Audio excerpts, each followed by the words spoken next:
It's time for the EHT Coaches Show on Bulldog Media, powered by Sullivan Electric. The EHT Coaches Show is also brought to you by Farmers State Bank and FSB Insurance, Best One Tire, Farrell Hospital, SIC and the Small Business Development Center, The Medicine Shop, All-in-One Real Estate, and WLC Management. Now, let's head to Mackey's Pizza for the EHT Coaches Show. Hello, everyone, and welcome to the El Dorado Holiday Tournament Coaches Show here on Bulldog Media for the first time ever. We used to do this thing on radio back when we did that, took a year off. Now we're here, we're back, we're trying this out. It's going to be video calls all night. We've got 15 of the 16 coaches that are going to call in, and we're going to chat with them throughout the night, 6 to 9 p.m. It's going to be a packed 3 hours. Relax, hang out, come to Mackey's, stop in, say hi, whatever you want to do. But we're going to get this show on the road. We've got, we'll go right to left. We got Marty Nichols down there. We got Jake Stewart, Aaron McCroy, and we've got the athletic director, El Dorado. He kind of puts this thing on at for the EHT. It was Mr. Jacob Griffin. I'm Trey Reamer, and we'll start with you. We invited Jake, and we appreciate you coming. You can pick up that mic there. That'll be your mic. And then, are you ready for the EHT? Yeah, I think so. There's a couple things that I've still got to do left. I'll be in the gym tomorrow. I was there today, and I'll probably go in there a little bit on Christmas night just to make sure that everything's ready to go. Put up fan sections, separate everybody out, who's got bigger crowds, try to put that in effect. But, yeah, I think for the most part we're ready to go. Is the biggest thing that fans need to look forward to right now the new floor? It's pretty nice. Yeah, everybody's very excited about the new floor. We're excited about it. A lot of compliments on it. It was been a stressful time getting it all together, but with the work of Coach McCoy, Coach Mitchell, the girls' coach, we all worked together and come up with a design. I think it's, for what people say, it's pretty fire. So it looks really good. How many years is this right now for the EHT? This is the 61st. 61st. This is the 61st tournament. I wasn't sure on that. Yep. How many years is this for you personally? You're running it essentially. This is my third year. Third year? Year number 3. Yep. Have you got it down to a T? Yeah, I think for the most part, prepping kind of starts. Well, this year it started last Friday. I started getting officials for 26, so it never really stops, and it gets to a point where it's not coming, and then boom, it's here, and then we've got to just really crunch down and get it going. But I think for the most part, I've got a pretty good team. Mr. Cusick's great help. Our office staff, FFA, junior class, they all do a great job, and we all work together to make sure it goes well. Well, something I want to mention, El Dorado suffered a big loss this offseason. Didn't know if you could talk about the new award that's going to be awarded at the EHT this year. Yeah, I've got one actually that I plan to present to the family from El Dorado, and his graduating class also has one that they're going to present, and it's going to be called the JME, the Jeff Miner Eagle Award. Basically, there'll be a plaque in our gym with nameplates, and then people who are deserving of that award will get that award. They'll get a plaque for themselves, and then their nameplate will be on there, and it just goes to the individual that meets the criteria of dedication and loyalty to EHS athletics that Jeff Miner was the epitome of, and he is someone that will be greatly missed for sure. Will that be on championship night? That will be on. It'll be before our game at 7. Okay. On the first night. Game 1, first night. Yep. Okay. Well, is there still opportunities for fans to get all passes for the whole week, for all 3 days, for chair seats, anything like that? No, our offices are closed. You would have to, if you want to purchase at the door, Okay. you can do that. But as far as getting them beforehand, that door is closed. So at the gate, I do believe you can get some bleacher passes as well. But as far as chair seats and stuff like that, we're good to go. I mean, we're on it. We plan for it. We post it, send phone calls out. But I think we're ready to go. Well, as someone that has to do so much to make this thing work, if anything, what do you look forward to with the EHT? I just look forward to all the fans, the big crowds. I look forward to the concession stands being busy, the teams having fun, coaches getting after it, being aggressive, players being aggressive. just everything going the way it should. Yeah. Well, we appreciate your time. Thanks for all you do for us to allow us to broadcast it. And we hope you have a Merry Christmas, and we will see you on Friday. Yep, Friday. Friday. 8:30. We'll see you then. All right. I appreciate it. Thank you so much. Thanks, Jake. Athletic Director at El Dorado, Jake Griffin, and we will be there for EHT game number 1 the day after Christmas on Friday at 8:30 in the morning. Well, now let's get to the coaches, guys, and we're going to start out. We got 2 coaches that have games tonight. We ready, Kevin? We got Kevin Schnicker that's going to join us, and Kevin, we appreciate you joining. Can you hear us? Yeah, I got you guys. All right. Well, that's not Matt Lawler, but anyway, Kevin, kind of talk about what are the Edwards County Lions looking like this year? What can fans look forward to? Well, I mean, I think, we got a lot of guys back from last year. We got 7 of our top 9 back. Just got our point guard back 2 games ago, Walker Sledge. So that makes us look a lot different than we had at the beginning of the season. Cash Connor back?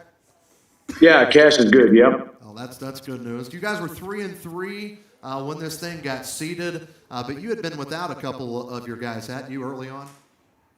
Yeah, we were down 2 of our guys, so we're 7-4 now.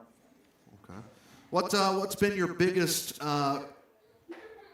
game, would you say, up to this point that's really tested you guys?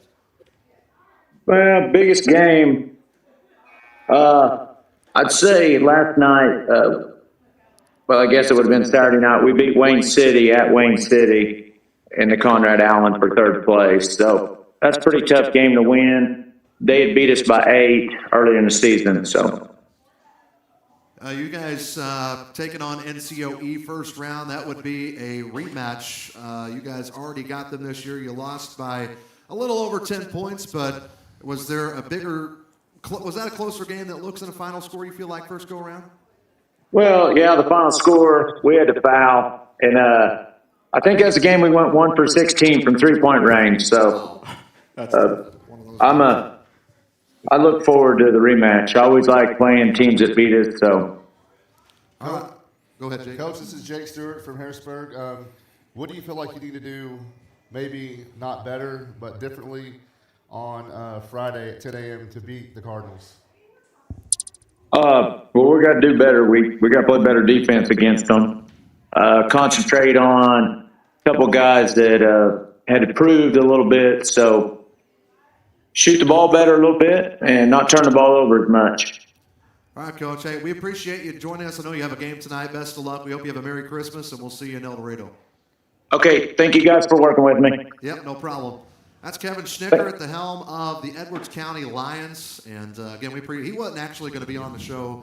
I was at Walmart earlier. He texted me. He's like, hey, can we make this work? And so I'm glad he did that. We appreciate him.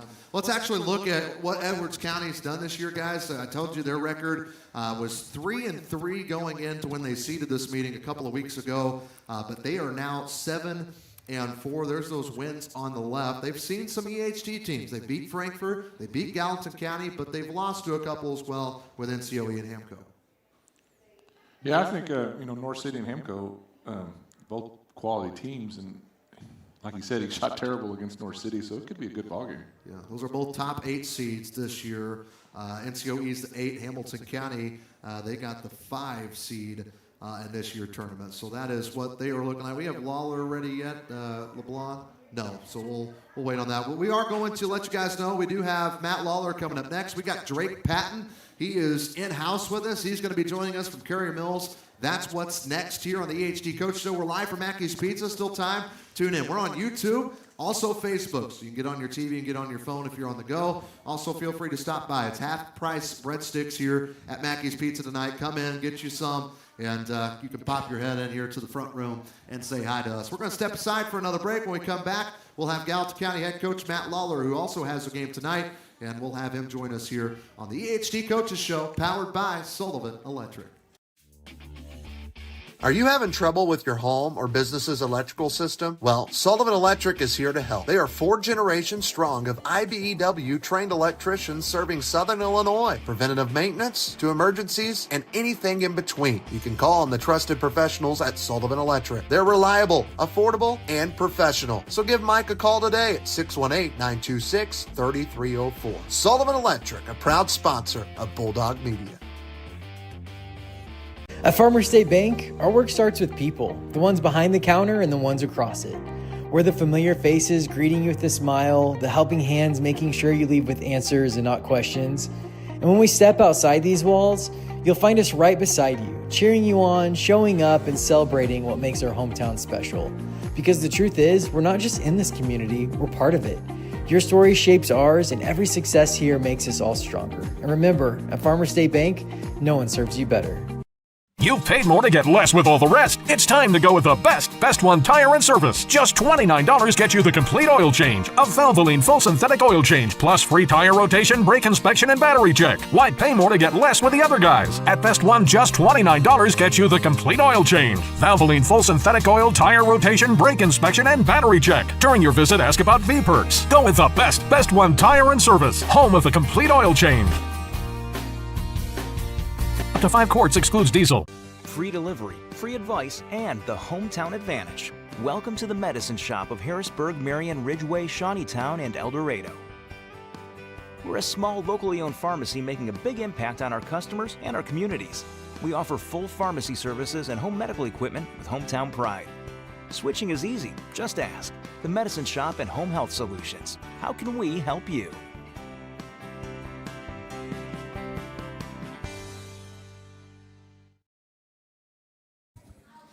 Back with the EHT Coaches Show at Mackey's Pizza in Harrisburg, and we've already got Kevin Schnick. We've talked to him, and now we've got Mr. Patton. He's coming in person, and so Drake, we appreciate you coming in. Yeah, thank you guys for having me. Really appreciate it. Yeah. For those who don't know, Drake took over for Carrier Mills. He's now the head coach of the Wildcats. How many years now is this? Second year. Second year. Well, talk about you're coming in, and you're really trying to probably build a culture, really change things, getting basketball going back at Carey Mills. Kind of talk about what you've had to deal with the last 2 years. Yeah, sure. Our main goal is to just to try to change the culture, as you mentioned. Really trying to get the kids out and really care more about the sport again. Work hard, play hard. Come together as a group to accomplish a goal. So that is that's our main focus right now, is to try and rebuild that, and that's been restructuring practices, time practice plans, going hard from beginning to end, something they haven't been used to in a bit. So that's been a nice challenge, but so far it's been good. The kids have really responded well, and they're going to get there eventually. It's going to take time. Coach, I've seen your game at versus Agape at home. Second time you guys played him, I'm pretty sure. But Caden Summers in that game, he was almost lights out.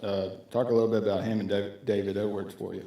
Yeah, Kanan's really come along. Both of those kids are juniors, and they've not really seen a lot of time the last couple years. Now, last year they both of those guys got some time when I was there, but real senior heavy group last year, so a lot of varsity minutes went to them instead. But Kanan's come a long way. The aspect of the working hard and working together is really starting to click with him this year.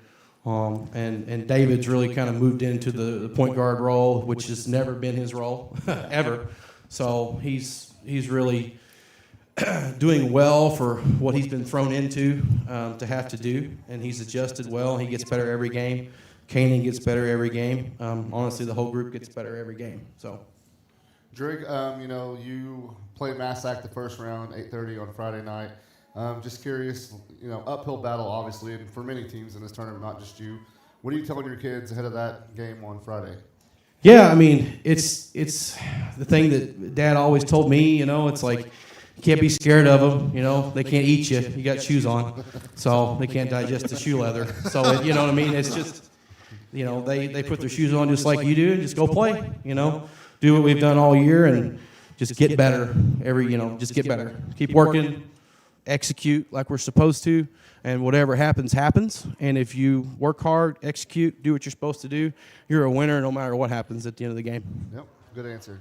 Drake, I'm glad you brought up your dad. You were a coach's kid. Your dad was a legend in these parts. Does EHT bring any special memories for you from your dad in Gallatin? Oh yeah. One good one that I remember.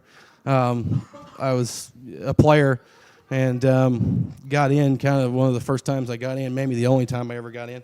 But took a shot immediately as I came in off the court against Harrisburg, and I think I hit maybe one of the rafters or hit a cheerleader in the first row. It's possible.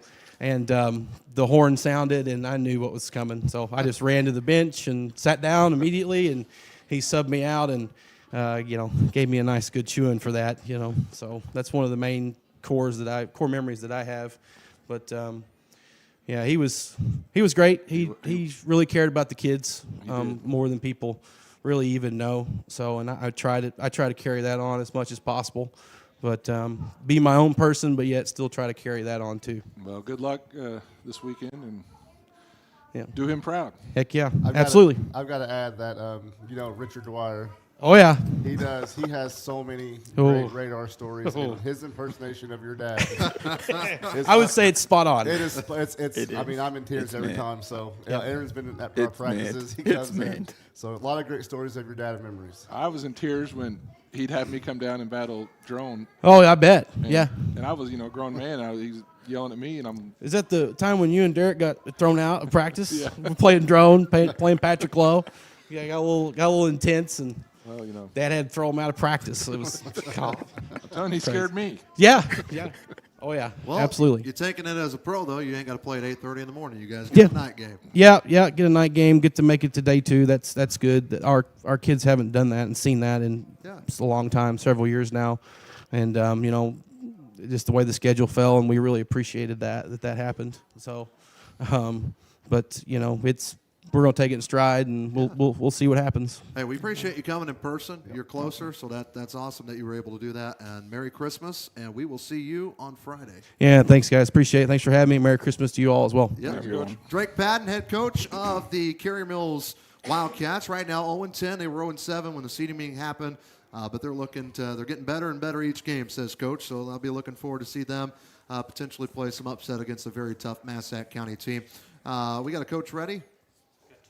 Two. You got Matt Lawler? I do. Let's take Matt Lawler. Let's go ahead and get him, and then we'll look at the schedule for them. Matt, can you hear us? Yeah, I can hear you. Can you guys hear me? Yes, sir. Hey, we appreciate you tuning in on a game night, but kind of talk about what the Hawks are looking like this year. Started off a little slow, so I thought we played well with Goreville, played really well against Carmi, and then on the week at Hamilton County, we didn't play as well for about 4 games, and then played well on that Saturday, and we've kind of gotten rolling since then. We've beaten, Crab Orchard, Thompsonville, North City, and El Dorado, and currently playing Glacier right now, well, our JV is. Yeah. You're on a 5-game winning streak. What have you seen that's been going really well for your team? Our defensive intensity. That's the big thing that's changed. We've done really well defensively. And our rotations, as far as guys on and off the bench, playing together, that's been a big thing for us. Yeah, absolutely, Coach. Aaron McCroy with Harrisburg and Eagle Eye Media. Couple of big names. I called the El Dorado game versus you guys a couple days ago, week ago, whatever it was. A couple of big names were Jordan Montgomery and Jackson Carney. Carney was like a facilitator for your team. How's he stepped into that role? Jackson's done an excellent job this year, and that was an expectation. We started him late last year, and Jordan, he's our only senior this year. He's done a really good job. He's been our basically lockdown guy. Whoever your best player is who Jordan's going to guard. Absolutely. I've seen that against El Dorado. Yeah. Jake? Coach, Jake Stewart, Harrisburg, Oh, yeah, we know each other real well. We know each other really well. I see that you guys are giving up in your last A few games, 35, 51, 35, 45, and 26 points. Having coached against your teams, you always play a really, really, really tough defense. And I'm just curious to know, Friday versus McLeansboro, what do you guys feel like you have to do well to get to the winner's side of the bracket? We've got to play good on both sides of the ball. I mean, there's no doubt about that. The last time we played them defensively, we were not great. We gave up 56 points to them. And offensively, we only scored 30 points against them. Doug did a real good job switching things up defensively. And with these young kids, it's hard to recognize that. And like I told them, I said, if we could get about 900 timeouts, we could probably have won that game that night. But that doesn't work that way, and you're hoping on some sophomores and juniors and seniors to notice that, and then, okay, we're going to go to this play or that play. So, that's what we've got to do Friday. We've got to play defense as well as we did against El Dorado, and offensively play as well as we did against Crab Orchard. Hey, Coach Marty Nichols, like Jake said, I've seen you a lot on the other side of the program, and I know how hard your girls played when you were the coach. Have the boys bought into your system of just getting after it and playing hard like you want?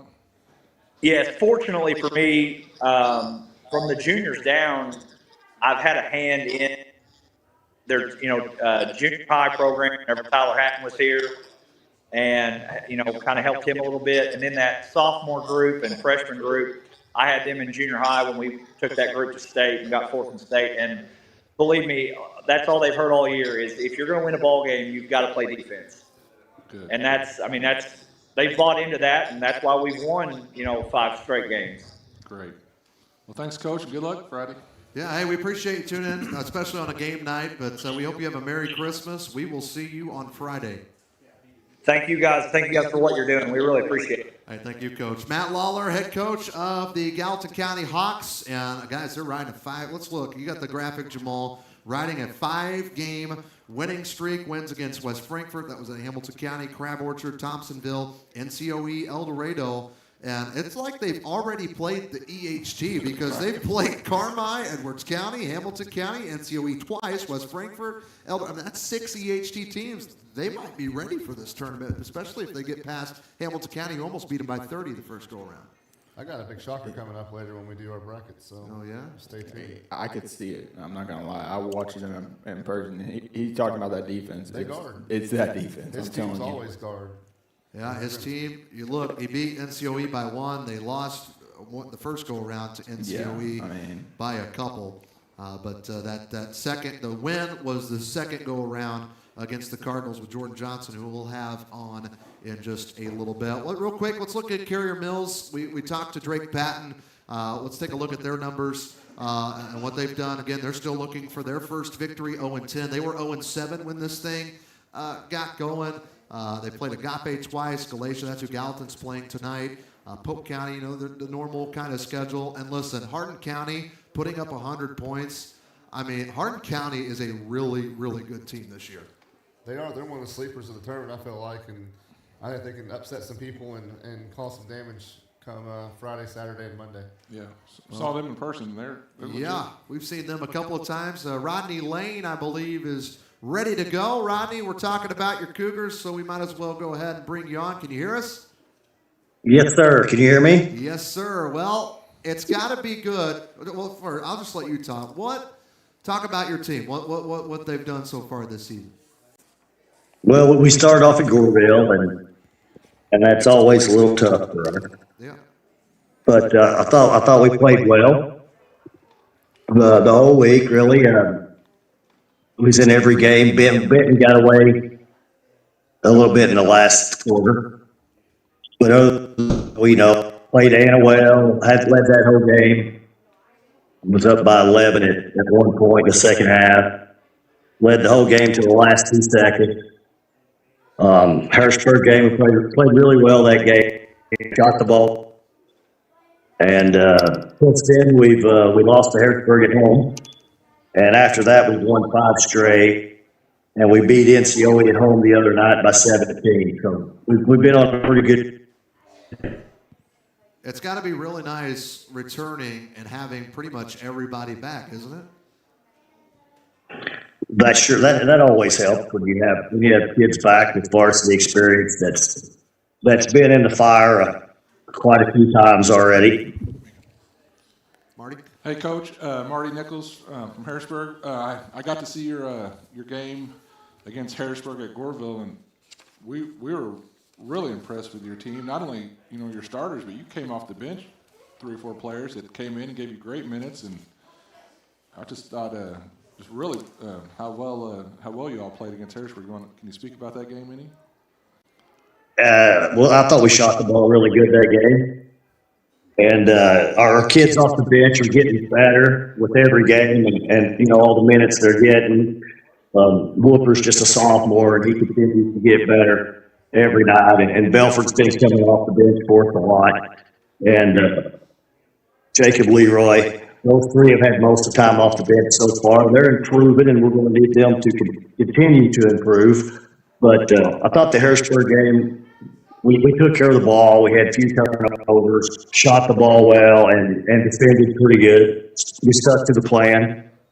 I felt like when Harrisburg come to our place, it's just one of those things that happen. To me, it's hard to coach a game that is a coach that you lost by 20. Those things, you lose something by 20, you look at it and you can find things that are real easy to fix. But when you win by 20, sometimes they're a little harder to find. But I thought Andy did a great job when he come down there and didn't let us have things that we liked to do and that we wanted to do. And we kind of stood around and looked at each other. And I think since then it was a good game for us. Coach Jake Stewart from Harrisburg, I'm a fan of yours, and I'm going to mention that you played Goreville, Harrisburg twice, Benton, and Anna. I know just by the past and things like that, you always play a tough schedule, especially for GEC teams, and not a lot of teams, and I'll say 1A teams, do that, disregarding Goreville, because Goreville is good every year. Let's just be honest. So. Is that on purpose? Do you try to get your guys ready for conference play or 1A playoffs, things like that? Because I've always been impressed with how you schedule. Well, this is kind of a long story. I'll try to cut it as short as possible. But getting Harris in the first round, I thought that was probably a little harsh for us. I thought we played better than that to that point. But with that being said, we had, if you want respect, demand respect, and I think we had our chances to demand respect, but we lost the North City game at North City early, and we let the Anna game slide. We win those games, we're ranked. And then as far as the schedule, I think it hurts you sometimes in those ways, but what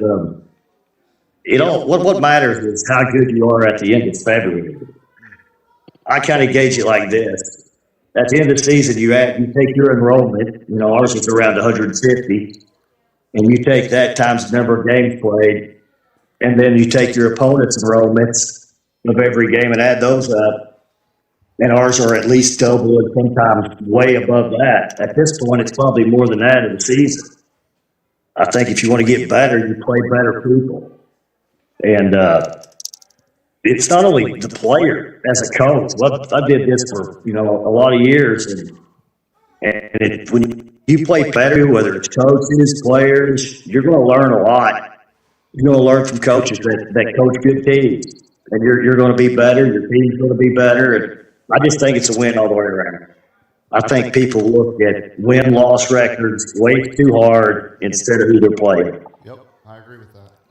Well, what are you telling your kids as you guys are on a hot streak and you're going to go play a team that's been hot in this tournament? Team's been hot to start the season with the Heron Tigers. Well, Coach Church is a great coach. You look what he's did in this tournament. Look what he's done in Heron. I mean, he's a great coach. I've heard a lot of people talk about Anna's down, Anna's not that good. Or Heron, sorry. But I've watched them play a couple times. They're good. They're long. They shoot the three well. They defend people. They're good. They're definitely one of the top 3 teams in the tournament. and we're not going to play. You know, this is what's fun for me. When you play people that are better than you, and you figure out a way to try to beat them. That's what makes this game fun. And that's what, you know, you got to get across to your kids. You know, let's have fun with this. Let's go see what we can do. This means nothing besides getting back. So let's go play the best we can do, prepare as well as we can prepare, and try to be as good as we can be the day after Christmas. You think this one, would you say, I know the EHT gets a lot of hype, there's a lot of tournaments out there, but is this, you feel, one of the top tournaments in Southern Illinois, you feel? Oh, it's definitely one of the top tournaments, and it keeps getting tougher. Yeah. I mean, over the years that we've been in there, you know, the 118s keep dwindling, and the bigger schools keep coming in.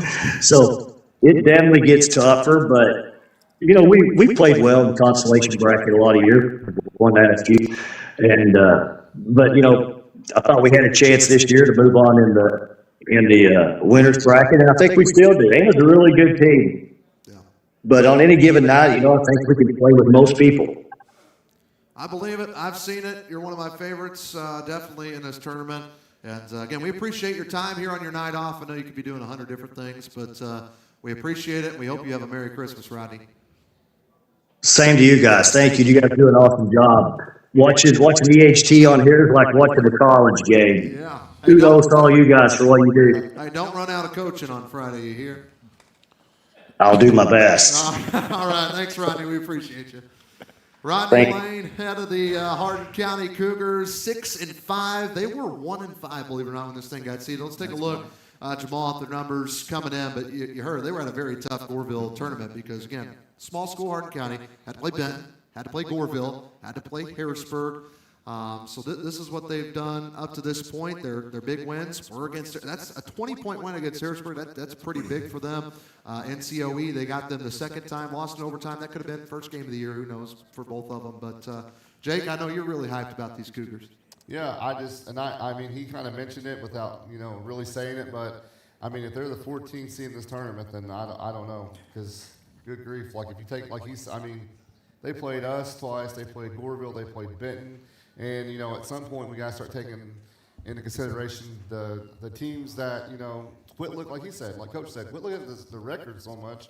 It's who we've been beaten by. Mm-hmm. And they got a tough draw playing here in the first round, but, you got to show up and play who you can or who you're matched up against. And I just really like him, and I really like their team. They're pretty good.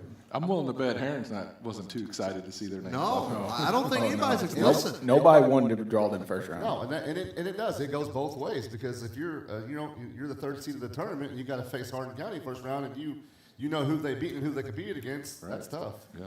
Yeah, well, I'll tell you what, they lost to AJ, but Hardin County was leading in that game. AJ won it. Yeah. Mike Chamness called a timeout, inbound play. They got a bucket, and they won that one. And we're talking about an AJ team that just beat Massac County last night. Yeah, and again, like, it goes both ways. Sailor Shirts is like, man, like we drew that team first round. Like, that's a tough matchup for them, too. And played Goreville close. Yeah. Played Goreville close. Well, they return. Everybody does. Rodney Lane's Cougars. You got Landon Fricker back. You've got Nate Massey. Those two guys were killing it. Whooper comes off the bench. He's just a sophomore, by the way. You'll get a good look at him. The Banks kid. He's very physical. He's got some size. Looks like he could play some linebacker. He's just a junior, so Rodney's going to get him back next year. Cougars should be a fun team to watch, folks. You'll catch them. Their first game is against Heron. That is the 3 seed. That'll be the second game of the afternoon session. That'll be at 3:15 p.m. on Friday, December 26th. We need to step aside for another break here. And coming up next, our next coaches we should have lined up. We have Wes Frankfurt, and we also have got Andy Fehrenbacher with the Harrisburg Bulldogs as well. You're watching the EHT Coaches Show live from Mackey's Pizza here on this Monday night, powered by Sullivan Electric. Are you having problems with your home or business's electrical system? Is a Generac generator in your near future? Maybe you're building your dream home. Well, Sullivan Electric is there for you. At Sullivan Electric, we are 4 generations strong of IBEW trained electricians serving Southern Illinois. From preventative maintenance to emergencies and anything in between, call on the trusted professionals at Sullivan Electric. Our family serving yours. We are reliable, affordable, and professional. Give Mike a call today at 618-926-3304. This year, Farrell Hospital is proud to celebrate 100 years of caring for our community. From our beginnings in 1925 to today, we've been here for you and your family. From primary care to orthopedic services, cancer care, and surgery, you can depend on us to provide expert care close to home. Because when it comes to your health, you shouldn't have to travel far. Farrell Hospital, right here for your health when it matters most. Hey Harrisburg and all of Southern Illinois. This is Ein Bartow, owner of All-in-One Real Estate Company. Whether you're buying, selling, or investing, we handle it all. Residential homes, commercial properties, lots, and farmland. Our team is local and committed to putting your goals first. We live and work right here in the community because where you live is our business. So when you're ready for real estate you can trust, call us at 618-294-8472 or visit All-in-One Real Estate Company online. Now let's get back to the game.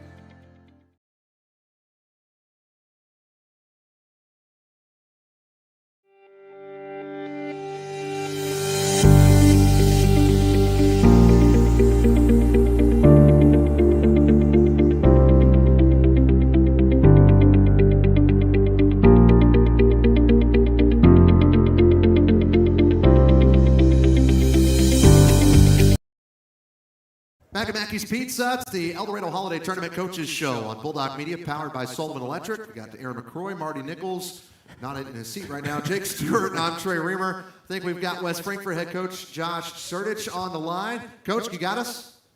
I do. Hey, we appreciate you joining us here tonight on your night off. We do appreciate that. But kind of talk about what's the season looked like up to this point for you guys. We're struggling a little bit. We got a group of kids that have been competitive in most games, but have struggled to win games. We're a little bit offensively challenged this year. We kind of do enough defensively and rebounding wise, but offense has been a struggle for us so far this year. Osborne, I know you returned him, and then Scales, that's pretty much your only upper class, or seniors, right? And we got one other one, Canada Cass. Okay, yeah. Well, what would you say your biggest game this far has been? It's been really challenged. They've all been challenging for us. They're all tough. We won a couple games over at Hamilton County. I thought maybe we might be able to build a little momentum with some more games over there. We were in the game with Goreville and Pinckneyville, but like I said, we're just struggling to score and find ways to win games. Hey, Coach, Aaron McCroy here. Just the biggest thing that I've seen, I haven't seen you guys yet this year or anything like that. So I'm guessing my first one will be in the EHT. But looking at your guys' roster, we only have a roster with 8 kids. Are you guys low in numbers this year? We are low in numbers. Our senior and junior classes have both been low, and then our sophomores we didn't have a lot. We're starting to get some numbers back up with our freshman class, and I think we'll have good numbers with our 8th graders and 7th graders. So we're trying to get our numbers back up. Hey, Coach, Jake Stewart from Harrisburg. I watched you guys play here in town. I believe so last week without one of your better players. I feel like you versus Fairfield Friday at 11:30 is going to be a lot closer than a lot of people think, so to speak. What do you think you guys have to do well to compete with the Mules from Fairfield? Well, they're a quality program. I think they're extremely well coached. I'm not very good with names, but I think it's the Garuin kid from Fairfield. He's a really good player. They got a nice guard. They're just, like I said, they're really well coached.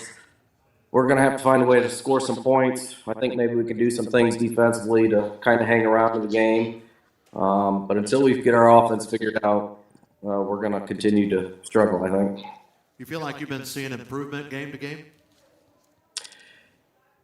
You know, I'm feeling pretty good. We after that we played Pinckneyville, and then we turned around and played Harrisburg without Quentin, then played Goreville, and I was feeling a little bit positive, feeling like we were making some progress, but then we did not play well against Nashville Friday night. So I'm hoping our kids will respond against Fairfield. All right, well, we appreciate your time. Thank you for joining us again on the night off. We hope you have a Merry Christmas, and we'll see you on Friday, Coach. Thanks, you too, guys. Hey, Josh Surdich, head coach of the West Frankfort Redbirds. They set 2-9, and they were 2-5 when the seeding happened. We'll look at their games here for you for West Frankfort, and we'll pop that up on your screen at home. And there you go. But they started their year out with the Heron Tigers and lost by 20. Their wins are against Wayne City, also NCOE. Mind you, that's a tournament team. They beat them by 12, and we're talking about the NCOE team that's, beaten Gallatin County, has beaten Edwards County, has beaten Hardin County. So that's a pretty big win. There were spurts in the Harrisburg game. They're athletic. They played pretty well. We got away from it at the end, but it was a pretty close game up to the. And that's without one of their best players. Yeah. So, and I know that Pinckneyville is one of the top 2A teams, not only in the south of the state, and I think they were down tied or down by 1, 2, 3, or 4 somewhere in that area at Pinckneyville. So if you can do that against that type of team on the road, then you can beat anyone in this tournament. Yeah, West Frankfort, you look, and Goreville only lost by 12. Goreville's a really good team this year, too. Yeah. So they've had a tough schedule. It's making them better. Who knows what's going to happen? Coach Stewart, you mentioned it. Fairfield and them could be a closer game than some think. Fairfield is a 4 seed this year, by the way. That game's going to be at 11:30 a.m. It's West Frankfort's first game on Friday. That'll be the last game of the morning session, so be sure that you tune in for that one.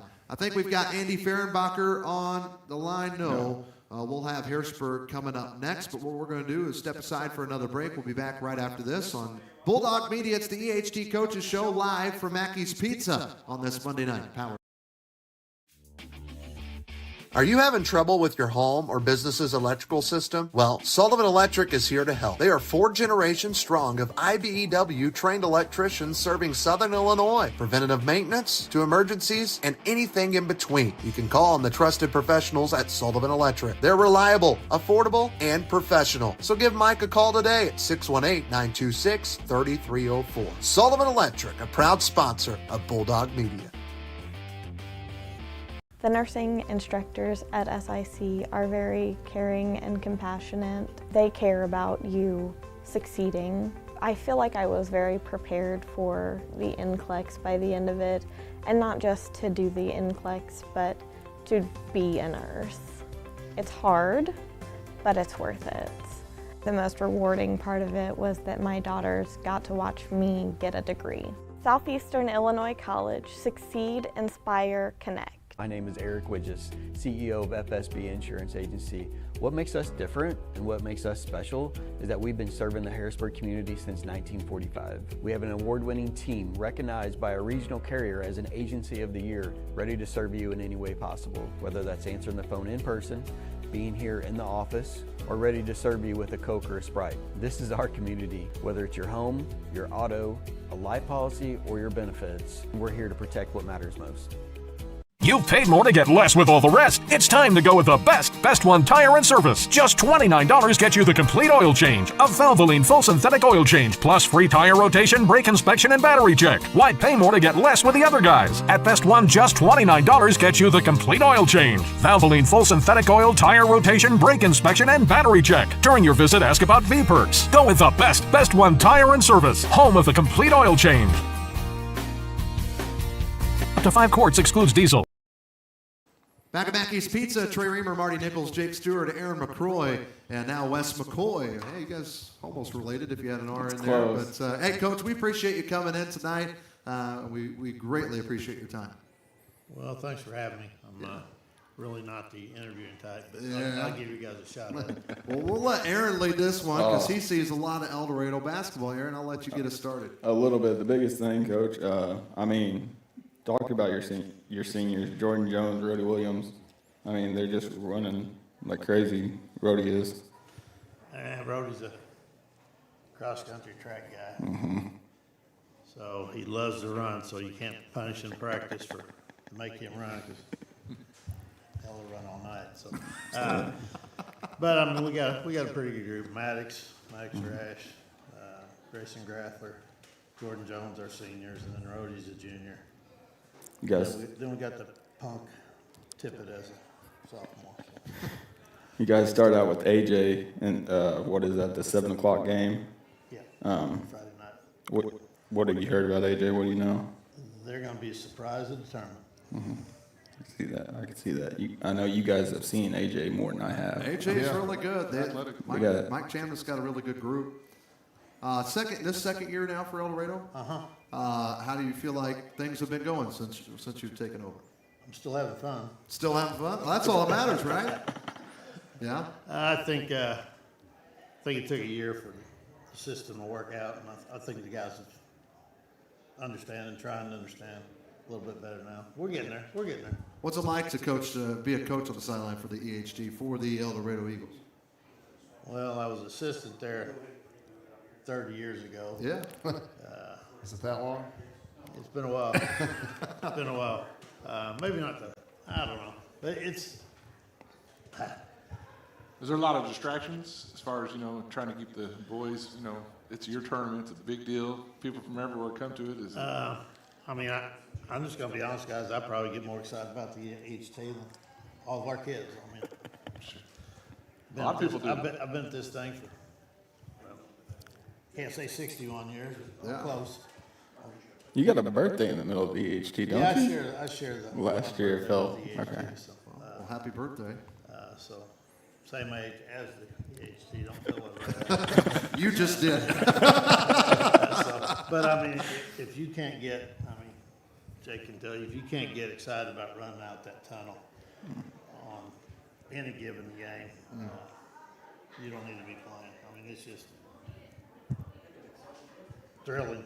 What's your favorite part? Do you have a favorite part? Like, the thing you're most excited about, is it like coaching, like your games, or is it just, seeing the people and? It's definitely coaching the game. It's, you'd asked me 3 years ago, I told you just meeting all the people that you see every year. But just different now that you're coaching. Yeah. You guys get to run out the tunnel. It's going to be packed Friday night. 7 p.m. game versus a really good team, so I know it has to be exciting for you and your players. Our players are excited.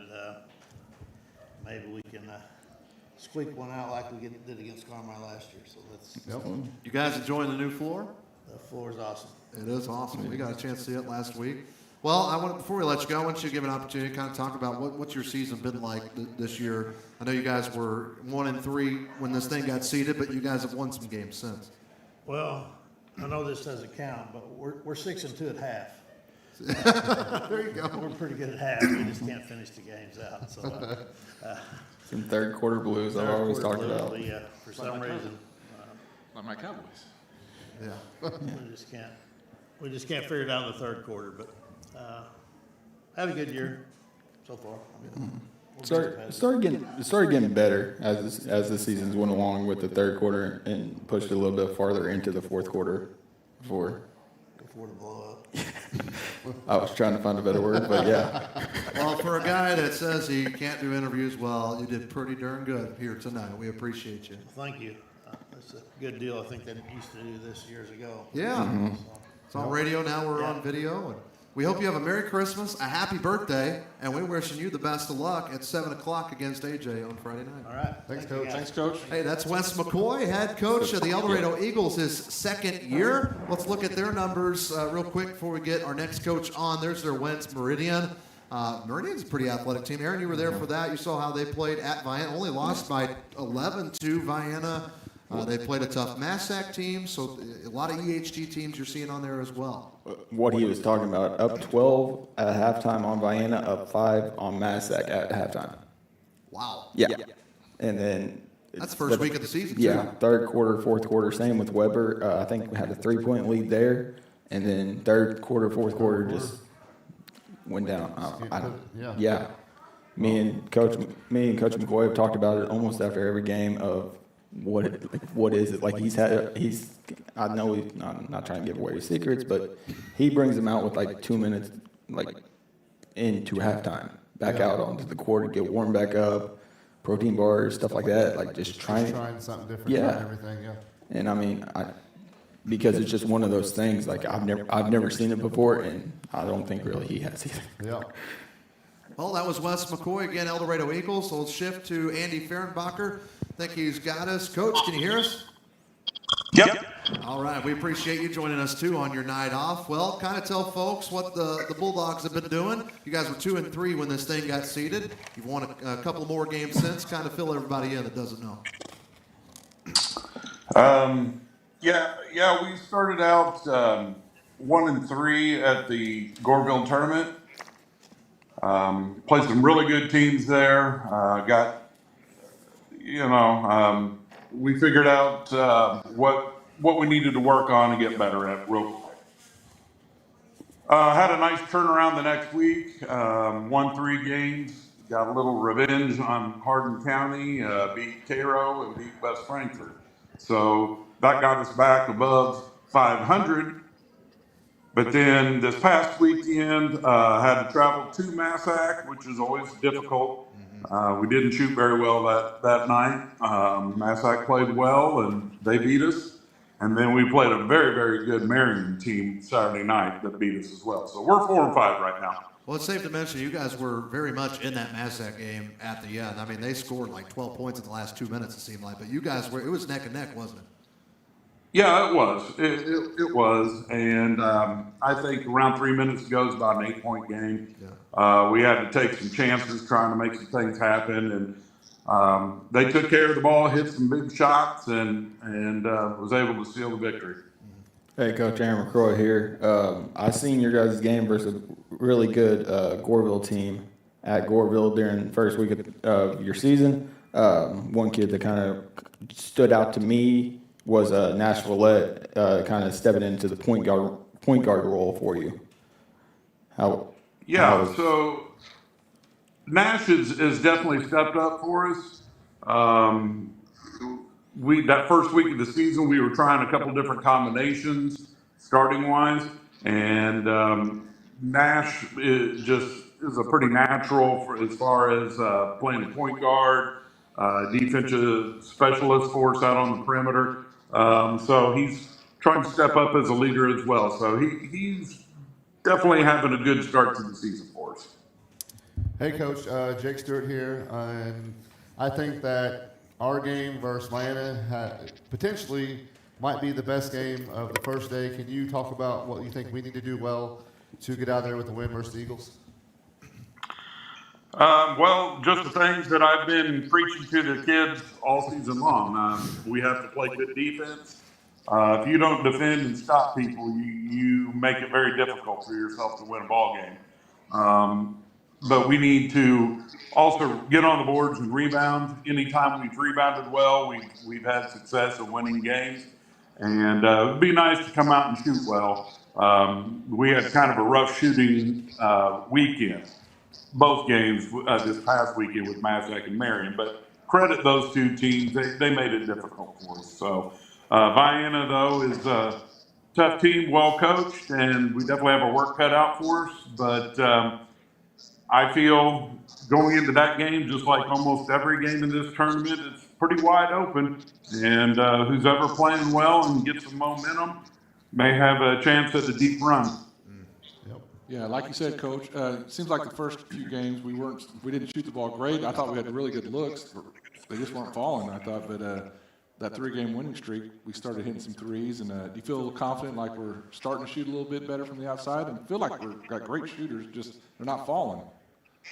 Yeah, I think it has to do early on with just lack of varsity experience. I think some guys are pressing a little too much, just simply because they're still learning the pace of varsity games. Once they settle down, which I think we're getting close to, then, those shots will fall. Our offense will start clicking a little bit better. And, I still feel our better basketball is in front of us. Feel like the boys are pumped and ready and to face a challenge, facing the top 6 seed? Oh, absolutely. And no doubt about it. we're all excited for the opportunity and looking forward to getting over and competing. And we want to compete at a high level and just do the best we can. We know that, again, it's a wide open field. There's a lot of very common opponents in the field that we see and are in the same conference with. So, it's a great opportunity for us, and I know the kids are really excited, coaching staff's excited, so we'll be fired up and ready to go on Friday. Good news is, no matter what number's next to your name, anybody can win this thing. So we wish you the best of luck, Coach. Appreciate you. Have a Merry Christmas, and we'll see you Friday. All right, thanks, guys. I appreciate it. Merry Christmas to you and everybody watching and listening, and we'll look forward to seeing y'all over at El Dorado on Friday. So go Bulldogs. Yes, Thanks, go Coach. Dogs. Thanks, Coach. Now, this is our team. We all got to say, we're all, well, except Aaron. He transfers. He was Look at that hat. Harrisburg, then he went to Carterville. Don't you have He a- may have had a hair I went there. to Carterville to teach. Was the biggest thing I went to Carterville for. He's like a free agent. Where was your last regional from? Hey, And you already know where that Where was your last was. You already know where that was, regional? That's dog. what I thought. Hey, well, we'll spend some time with Harrisburg because we follow them a little. We're at Hardin County on that Tuesday night. They had a much better game, beat Hardin County by 6. Here's their schedule. If you missed, wins again against a very tough AJ team. Mind you, AJ was up 17 points in that game, and the Dogs came from behind. Marty, you were there. Jake, you missed that one. Hardin County, Carroll really sped things up, and you guys got to see the West Frankfort game. It was night and day. It went from back and forth, quick tempo with Carroll to it seemed a lot slower against West Frankfort. Yeah, it was, but good grief. Like, Cairo just gets up and down, which forces you to get up and down. And then West Frankfort is the polar opposite. So that was 2 big wins this past weekend, like we talked about all last Friday at Massac. Man, I thought we played well enough to win at times, and then it just got away at the end. And then Marion just said, this is one of those teams, man, they're just on a different level. There's almost nothing that you can do. We're just a team like that, but, I'm excited about this tournament as always. Been going since good grief since I can't remember. Yep. And I'm excited about that first round game because I think that we're going to be just fine. Yeah, I don't think Vienna was too pumped to see our name. We could beat anybody, we could lose anybody, but Yeah, that's exactly right. And like Fehrenbacher said, I feel like that's a lot of teams. Yeah. It's wide open. Yeah, this whole tournament, I was going to bring that up at some point. This whole tournament, I think, is up in the air.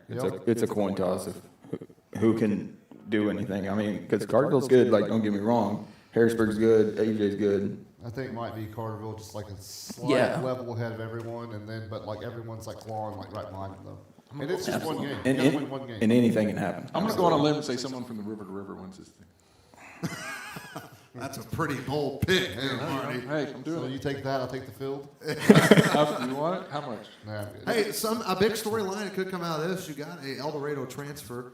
Was original, now went to El Dorado, now he's back. You got Grayson Stafford playing for Harrisburg. And Played well. El Dorado and Harrisburg, both on the bottom of the bracket. They could see each other whether they go either side. Thoughts, Aaron? Yeah. Hey, Mr. Eagle. I can see it happening without a doubt. Yeah. Absolutely. I mean, He was Harrisburg first. I've been Harrisburg. I'm still Harrisburg. Grayson or him, both of them. Stafford. Oh, he was too. But I was he's a before lost cause. Stafford, and I'll be Grayson here came back long home. after Stafford. I got pictures of Aaron. When he Stafford was- left early. I got a picture of him when he was a little. Hey, at El Dorado, remember that picture? That was. Yeah. And Cam Ward also, he transferred from Cary Mills to Harrisburg, so the portal was wide open this offseason. It's that NIL money. Yeah, it's That's what I tell Marty. We got the girls basketball team as the Mackey's NIL money. We got 2 girls from Polk County.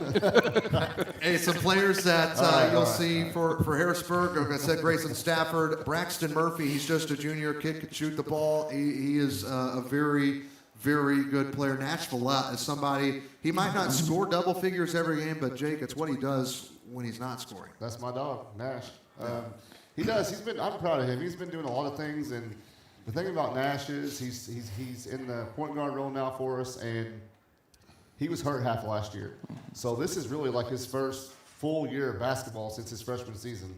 And like Coach mentioned, he's going to get better. Our team's going to get better. We have a lot of new guys that just need that varsity experience because that matters. You may think that we're older on paper, and it may look like we have an older team, but experience-wise, we're not. So we're just going to keep getting better and better. And I need my dog, Gage Thomas. He's been getting better. Yeah. Keep getting down there. The big guy. Get in there and bang. Brendan Davis has been scary with the basketball. Davis has played really. He's done a really good job too. And obviously, I mean, Murphy, that's my other dog. Once Murphy gets his shot, don't let him get hot. That's what I'm saying. Once he gets his shot's coming, it's coming. And once that happens, it's going to get scary. Kind of reminds me of somebody else. Quest, little Not water James bug out Stewart. there. Well, I'll tell you this. I'm always on. This is also a rematch. This first game for Harrisburg, this is a rematch of third-place game last year where Harrisburg just squeaked by and beat Vienna and got third place. So didn't we lose to them in the regional semi last year? Yes, we did. Off that last second They got shot? the last laugh at yeah. Anna Jonesboro. So Payback Friday. Putback. Payback. anything can happen. Should be a good one. 6 seed Vienna Eagles and Harrisburg going at it. 4:45. That'll be the last game of the afternoon session on Friday, December 26th, 61st annual EHT. We got another coach ready. We're going to go ahead and take another break. I just want to make sure we didn't have anybody waiting. I don't want to keep anybody waiting. So far, we've talked to Matt Lawler, Gallatin County, of course, Kevin Schnicker, Edwards County, Drake Patton, Carrier Mills, Rodney Lane, Hardin County, Josh Sertich, West Frankfort, Andy Fehrenbacher of Harrisburg, and Wes McCoy of El Dorado. So if you just heard your team or your coach that you were interested in and missed out, those you can go back and watch those. But we're going to take another break here. It's the EHT Coaches Show here from Mackey's Pizza. Still time to come in. Half-price breadsticks. It's basically buy one, get one free. We've got good salads, pizzas, and more. Marty will tell you. Come on in. Say hi to us as well. Come. We're in the front. Come. Come. Bring. Hey, we're going to take another break. We'll be back right after this. Are you having problems with your home or business's electrical system? Is a Generac generator in your near future? Maybe you're building your dream home. Well, Sullivan Electric is there for you. At Sullivan Electric, we are 4 generations strong of IBEW trained electricians serving Southern Illinois. From preventative maintenance to emergencies and anything in between, call on the trusted professionals at Sullivan Electric. Our family serving yours. We are reliable, affordable, and professional. Give Mike a call today at 618-926-3304. Free delivery, free advice, and the hometown advantage. Welcome to the Medicine Shop of Harrisburg, Marion, Ridgeway, Shawneetown, and El Dorado. We're a small, locally owned pharmacy making a big impact on our customers and our communities. We offer full pharmacy services and home medical equipment with hometown pride. Switching is easy. Just ask. The Medicine Shop and Home Health Solutions. How can we help you?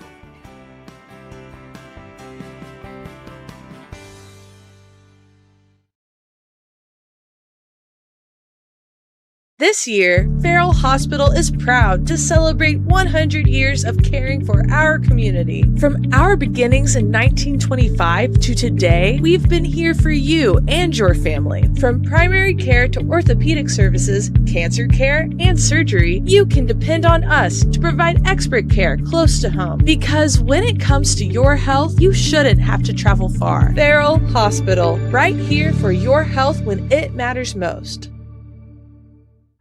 Hey Harrisburg and all of Southern Illinois. This is Ein Bartow, owner of All-in-One Real Estate Company. Whether you're buying, selling, or investing, we handle it all. Residential homes, commercial properties, lots, and farmland. Our team is local and committed to putting your goals first. We live and work right here in the community because where you live is our business. So when you're ready for real estate you can trust, call us at 618-294-8472 or visit All-in-One Real Estate Company online. Now let's get back to the game.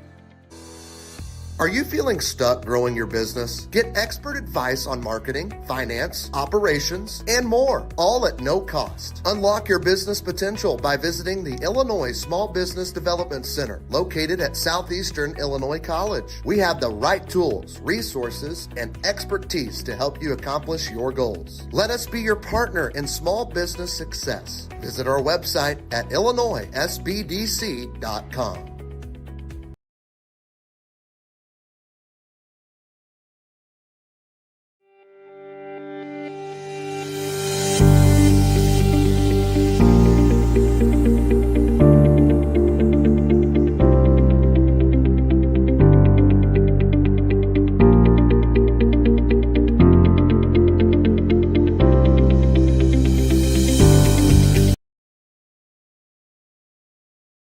Back at Mackey's Pizza in Harrisburg. We are live, Facebook, and also YouTube as well. So you can tune in to either one of those, whichever one you prefer. We got Aaron McCroy, got Marty Nichols, Jake Stewart, Trey Reamer, producers Jamal Oxford, Jonathan LeBlanc here in the house. Marty, first off, we appreciate you guys letting us take over this front room and letting us do this. Man, I appreciate you guys, all you all do, because you can't always get to the games. You know, with technology, you can watch it on your phone. You can sit on your couch and watch it. Where's this been all my life? You Must know be what I mean? nice. Right? I'm waiting where I can stay home and tune in one time. Be like Jake Stewart, if you don't like the game, you say, I won't be there. I'm going to be home watching. Jake and I did the game. I thought You can. I was at a party. Well, you know, that's Stay home anytime you want. That's true. I did watch it on my phone the whole time. How'd we do? Yeah, how'd we do? So I forgot. Yeah, I went back and watched the film. Jake and Marty did the West Frankfurt game. I went back and watched it a week earlier to do the stats, and you could tell two coaches were calling the game because you guys weren't calling the game, you were coaching the whole time. I'm not gonna lie, I was coming back from El Dorado game and I turned it on just to see what it was, and you weren't there, and I almost texted you, but then I was like, I know, I've figured it out. But yeah, you were, because there was something that happened. Jake was like, all right, cut off the baseline and then do something else. I was like, you're on air. Yeah, you're actively coaching. So hey, that's what happens. Yeah. Well, guys, El Dorado Holiday Tournament. This is actually last year we wanted to do this coaching show, and things got really hectic. I had a kid 2 days before the EHT, so I was out, and then just getting it to happen, it just didn't. But we used to do this when we did radio, so this is our first time doing video, and we're actually ahead of schedule. This never happened when we used to do this show, so that's a good thing. But this year we're back at it, and I'll start with you guys down there. I want to hear your favorite memory from the El Dorado Holiday Tournament. My favorite memory, all the years we've won, obviously, but so I'm older than all you guys, but so I was 10 years old. My brother was a sophomore, so that'd been John Crabb, Greg Davis, Jamie Hayes, Brandon Joggers, and they won that year. Just, you know, being a 10-year-old, going crazy in the stand, you know, the packed house, and I just thought that was the coolest thing in the world. And I really, you know, thought, man, I want to win that holiday tournament when I was at high school, you know. So I got second twice, but that's probably my least fondest memory is losing my junior and senior year in the championship game. But other than that, yeah, probably. And then, you know, Tyler and Capel's years when they were there, those were fun just to be a spectator and watch. And you know, Eli Taylor and Scott never lost a game. Watching him for all 4 years, and all the good Harrisburg teams we've had. Randy's success. I mean, it's just fun to go and be a spectator, I think. Jake? I have two favorite memories, probably. You know, just going with my dad ever since I can remember, and him and his friends, you know, John Cummins and some guys from Carey Mills, Brian Wade, Coach Griff was in that group. They would always like keep the bracket, and I guess I could say this, like make bets on the games, just on the point spreads. Hey. Just, you know, just their little whole friend group used to do that. So I always thought that was cool. My senior year, I was all tournament team, and you know that was really cool. So that was really, really unexpected at the time because we got third place that There was night. nobody good that year, I thought. I'm just kidding, Jake. Keep going. Third place. You should have seen him the other night. He was getting his EHT Yeah. book out, trying to figure out what. He said, "My name's in here." I'm like, "Yeah, everybody that's on the roster makes the book." He's like, "No, I'm in here on the." No. You got to tell the full story. 'Cause you said you were in there, and I was like, "There ain't no way you're ever in that book." I never got Hey, it. as a director of basketball operations for the Randy Smith Peters and Richard Dwyer. And that's the other part. Watching Coach Smith Peters finally win because they got second place. They, Marty's classes came up a little short back then. But seeing Coach and Coach Henshaw win, finally after being so close so many times, and then just running like 4 straight was awesome. Least favorite memory was I have 2 of those too. Junior year, we get beat by El Dorado in a triple overtime game. Oh, wow. I was fouled out. Kyle, Braden had like 8 guys fouled out. El Dorado had all their guys in. No, I'm just joking. That was a great team. James Morris and those guys were amazing players. But it was a triple overtime game in the semifinal game. It was unbelievable. And then Egyptian Dana Ford, he passes the ball to 6'9" Leonard Smallwood, I'll never forget it, and he shoots it in the semifinal game. So two possessions away from playing for the championship twice, and last second shots ended it. So yeah, There's big names that have played in the El Dorado Holiday Tournament. I never got a third place trophy. Aaron, I know you're younger. Real quick before we get back to a coach, your favorite memory? Oh, my favorite memory, I mean, is just going, like Marty said, as a spectator. I mean, going to watch the games. Probably, if I had to put my finger on one, would be the Keelan Rash charge he took against Massac in the championship. It was my junior year. That was the first championship. Yeah, I mean, that right there, just because it kind of solidified the game and everything. We were going crazy in the little student section we had. And then just watching Tyler and Capel and all them just right after that just kind of dominate, and they have to bring teams in from like Kentucky and all that to try to beat us. Oh, are you saying that? I said that. Who brought him in? Who's we? No, I didn't say we. No, who brought him in though? Nah, you know who brought him in. What's that letter on his hat? It wasn't me. This is a kid's show. I feel bullied. I hope Greg Goodley's watching. Yes, I hope Coach Goodley. I love Goose. He is not affiliated with Bulldog Media. This is Eagle Eye only. He's just a friend. I just see it. I don't know. What's the shirt say? That's all I'm saying. That's a 2X. He does not wear a 2X. That's one of my shirts. His comes in tomorrow. Anyway, plenty of memories, all that to get to. Mine, obviously, was my first EHT was one of the four. I don't know which year it was, but when Harrisburg was playing good with Capel and Tyler and all of them. And then my probably least favorite, no offense, was Heron now. Yeah. The other team that gets 4 in a row. It wasn't just Harrisburg. Harrisburg's the only team that could say we won 4 in a row. Now Heron, they could win 5. Yeah, absolutely. Wouldn't that be something? No, we don't want that. Lukens won 4. I think he played as a freshman. I know Eli Taylor and Scott played as a freshman. He won all 16 games, which is hard. Lukens has graduated. He's not doing the 5th-year senior thing. I have one more as Lukens going from like 5 to 37 last year in the championship. Yeah, his fourth quarter. That's why he's MVP last year. That fourth quarter. We'll relive the all-tournament team and the MVP and all that later. But we have Mike Chamness on the line. Mike, you got us? Gotcha. Can you guys hear me? Yes, sir. I see you and your mini split. Those things are good. But hey, AJ has been one of the top teams. So you guys are really, really good. Kind of talk about your season up to this point. Yeah, we had pretty high expectations coming in. 4 starters back, and we lost our point guard at game 1. Found out last week that he's going to be out for the season. 3-year starter, captain, leader, all of the things. So we've kind of been retooling here on the fly.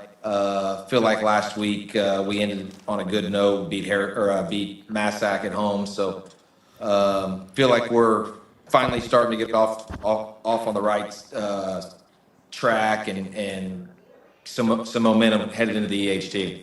That Massac win is a huge one. Talk about momentum. How did that game play out? Was it neck and neck all out? Was it a good cushion lead for you guys the whole time? How'd it go? Yeah, we were down 2 at half. It was a really good game. We ended up getting up about 17 in the fourth quarter, and they came charging back, and we were able to hold them off. So, it was a game that was confident, good for us. I'm sure Coach Hossman doesn't for his guys, but they didn't make a lot of shots, and we were just fortunate to make more than them and get away with a win. Yeah, they made them all Friday against Harrisburg. Yeah. Marty? Hey, Coach, Marty Nichols. Man, your schedule is brutal. You start off with the Gorville tournament, which isn't easy, and just your side of the bracket on the Ohio division or the Mississippi side of the River to River. You play some really, really good teams, and I got to think that's gonna help you in the long run for regionals, but especially for this tournament as well. Well, yeah, you got our conference and played Nashville twice, Pinckneyville twice. We played Benton 3 times because we play them at the Gorville tournament. DuQuoin, you play them 3 times because we play them at Johnston City as well, and West Frankfort's another good team. So that's just in our league, and then you talk about the crossovers, and we play Harrisburg, we play Massac, and we went down to Caro, who's a really good 1A team, and played Hardin County, really good 1A team. So feel like we go to Sparta later this year. They're obviously a really, really good team. And so we feel like night in and night out's a war, and it can only help us in this tournament and as we go here throughout their season. Hey, Coach, you guys open up with El Dorado on Friday at 7 p.m. I'm asking because I'm a coach and just interested on your thoughts on what you have to do well on Friday to get to the winner's side of the bracket. Well, that's a good question, Coach.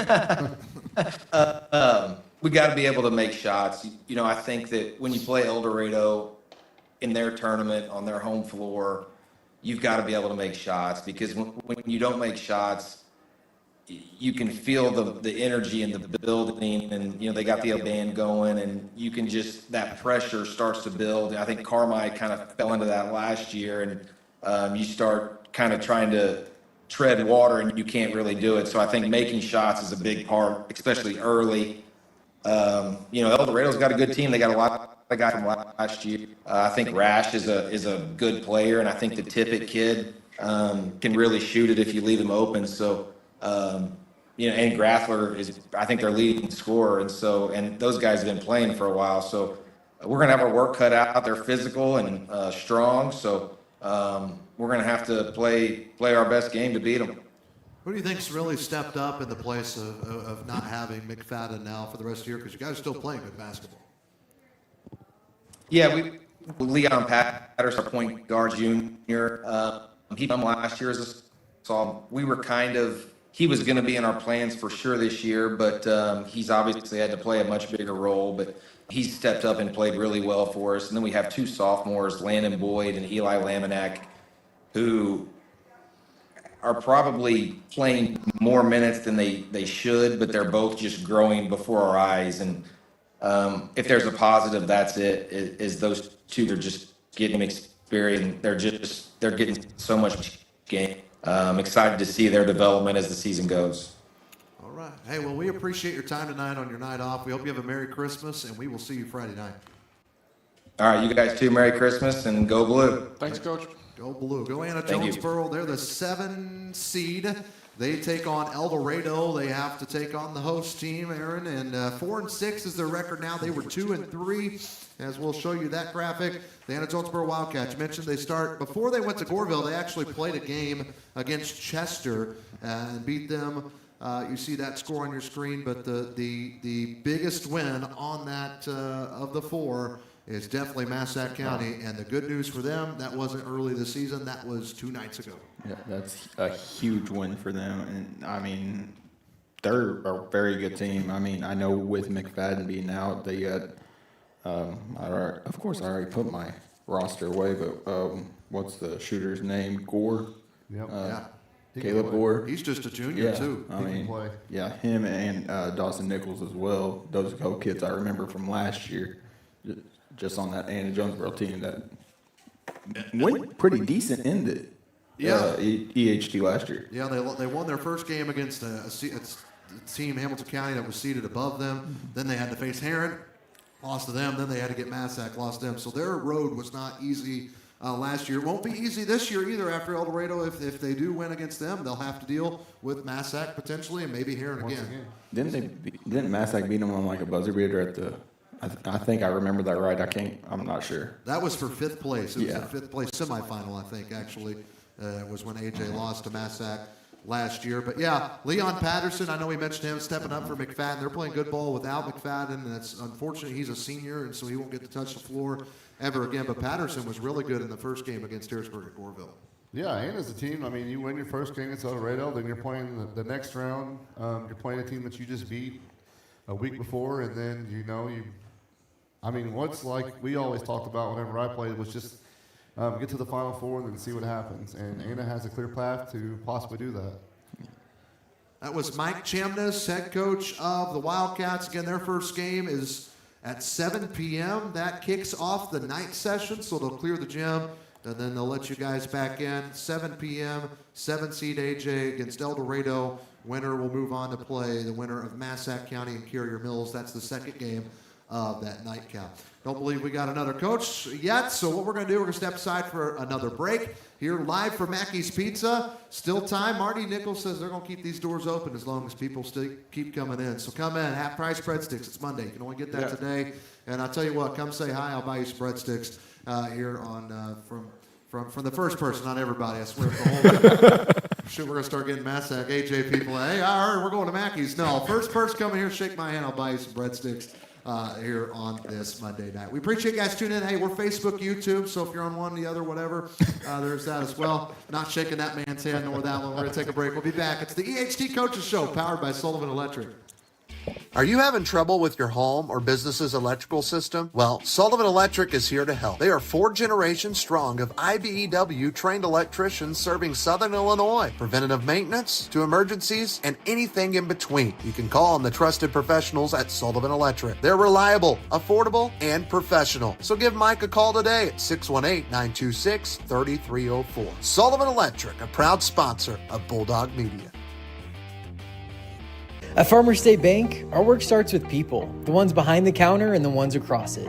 We're the familiar faces greeting you with a smile, the helping hands making sure you leave with answers and not questions. And when we step outside these walls, you'll find us right beside you, cheering you on, showing up, and celebrating what makes our hometown special. Because the truth is, we're not just in this community, we're part of it. Your story shapes ours, and every success here makes us all stronger. And remember, at Farmers State Bank, no one serves you better.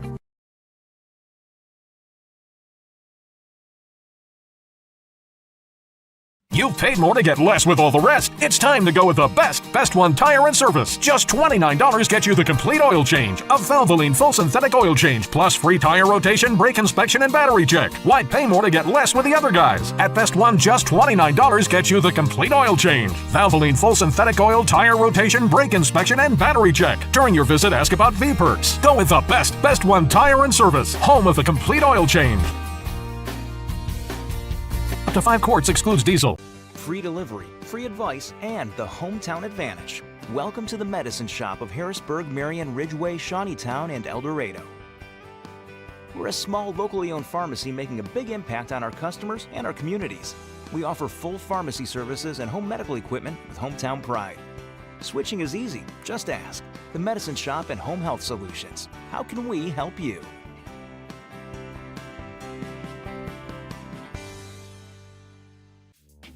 Are you having problems with your home or business's electrical system? Is a Generac generator in your near future? Maybe you were building your dream home. Well, Sullivan Electric is there for you. At Sullivan Electric, we are 4 generations strong of IBEW trained electricians serving Southern Illinois. From preventative maintenance to emergencies and anything in between, call on the trusted professionals at Sullivan Electric, our family serving yours. We are reliable, affordable, and professional. Give Mike a call today at 618-926-3304. This year, Farrell Hospital is proud to celebrate 100 years of caring for our community. From our beginnings in 1925 to today, we've been here for you and your family. From primary care to orthopedic services, cancer care, and surgery, you can depend on us to provide expert care close to home. Because when it comes to your health, you shouldn't have to travel far. Farrell Hospital, right here for your health when it matters most. Back live at Mackey's Pizza in Harrisburg, Trey Reamer, Marty Nichols, Jake Stewart playing on his phone, Aaron McCroy, and Mike Sullivan, as the EHT this season is powered by Sullivan Electric. And Mike, what's your favorite thing about the EHT? Just going and watching the games, and really going to miss seeing my buddy running the clock this year. And all our thoughts and prayers are going out to that family at this holiday season. He's talking about Jeff Miner passed away in the off season. What was your relationship with him? Worked with him, grew up around him. He worked with my grandfather for many, many years, and I learned a lot from that man, so I really miss him. Mike, I just want to say we appreciate you being one of the main sponsors for not only tonight, but for all season for Bulldog Media. And I know up here at Mackey's, was it about a month ago, this old building had some electrical issues on a packed Friday night, and you were up here in like 20 minutes. And, that's just, you can't always get that. I'd like to feel like small community, and you're hands-on, and you dropped what you were doing, you come up here, and I know we really appreciate it. And we like to take care of our customers. So. Reliable, affordable, and professional. 618-926-3304, Sullivan Electric. Hey, Todd, what deals you got going on them Generac generators right now? We just finished up with the 10-year warranty, and now they're running a 5-year warranty on new installs. So. And that's a good deal because? It's not just a power move. It's Well, shoot, we might not even have an ice storm. I was saying last year everybody was wanting a Generac generator, and you don't need to wait until it starts ice storming. No, you need to do please it don't wait. Shoot, it's going to be 70 degrees this week. Perfect week to do it. Yeah. Get your Generac generator. All they got to do is call you, right? And you can get it. Exactly. Get it? Sweet. All right. Well, we appreciate you joining us again. Yep. Thank you for sponsoring. Thank you. Thanks, Mike. That's Mike Sullivan. We put a name to the face for you guys that maybe didn't know. 926-3304 is his number. Let's go ahead and get into a little bit of relive of last year in this tournament before we get moving on. We got a couple of coaches getting ready to come back on with us. Last year, the winner of this thing was the Heron Tigers, and that was 4 in a row. That was huge for Sailor Shirts, and it came behind a big fourth quarter from Kyrese Lukens, if you don't remember that. A huge, the craziest fourth quarter I've ever seen. Yeah, he's one of the best high school players, in the last however many years. It's just fun to watch. Good kid, played the right way, and I'm glad he graduated. I think a lot of people are. Now the question is, can he repeat? Can Sailor Shirts be the first team ever to do 5? That's tough to do, Jake Stewart, isn't it? It is tough to do. It's never been done 5, but out of the whole history of the EHT and all the great teams, great players, Harrisburg and Heron stand alone with 4-piece. So I love Sailor Shirts, but man, I don't want them to win. Well, if you remember, their first 2, it was Hayden Mayer. That was doing all the damage, and he was the MVP for their first 2, and then you had Kyrese in 23, got the MVP, got it again last year. Now, I don't know who's up next, but Heron's definitely in the talk of things. The third place game, Harrisburg, they played in the third place game against Hardin County, and they won that one as well. So that was last year's tournament. Not Hardin County, it was... No, I said Hardin because I thought you were talking about this year, my bad. No, Harrisburg beat Vienna for third place a year ago. Sorry, I trusted Aaron McCrory there. For a hot second. So, again, it's just wide open, and that's the thing I think I've picked out as we're about halfway through our show. All these coaches, most of them, have said it's pretty wide open.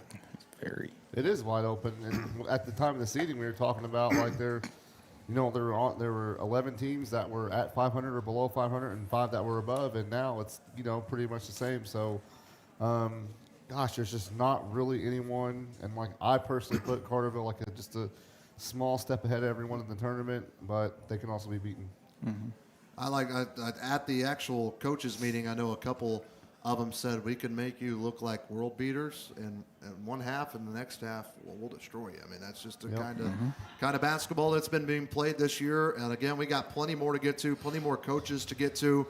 As we have already talked with Gallatin County, Carrier Mills, Hardin County, West Frankfort, Harrisburg, El Dorado, Edwards County, Anna Jonesboro. So our next 2 coaches will have Jordan Johnson with NCOE. We'll have Berlin Brower with Vienna, who I believe this is just his second year as well.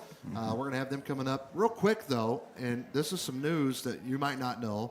This year it's Friday, Saturday, Monday. Next year it's Saturday, off Sunday, Monday, Tuesday. Yep. So that's how the tournament's going to go next year. But also, I forgot to talk to Coach Snicker about this. Edwards County's leaving next year. Yeah. And the Benton Rangers are coming into the tournament. That's gonna make this thing real tough. And a shot clock. And this year. There's a shot clock this year. Shot clock is this year. That's another thing. We should have talked to Jake about that.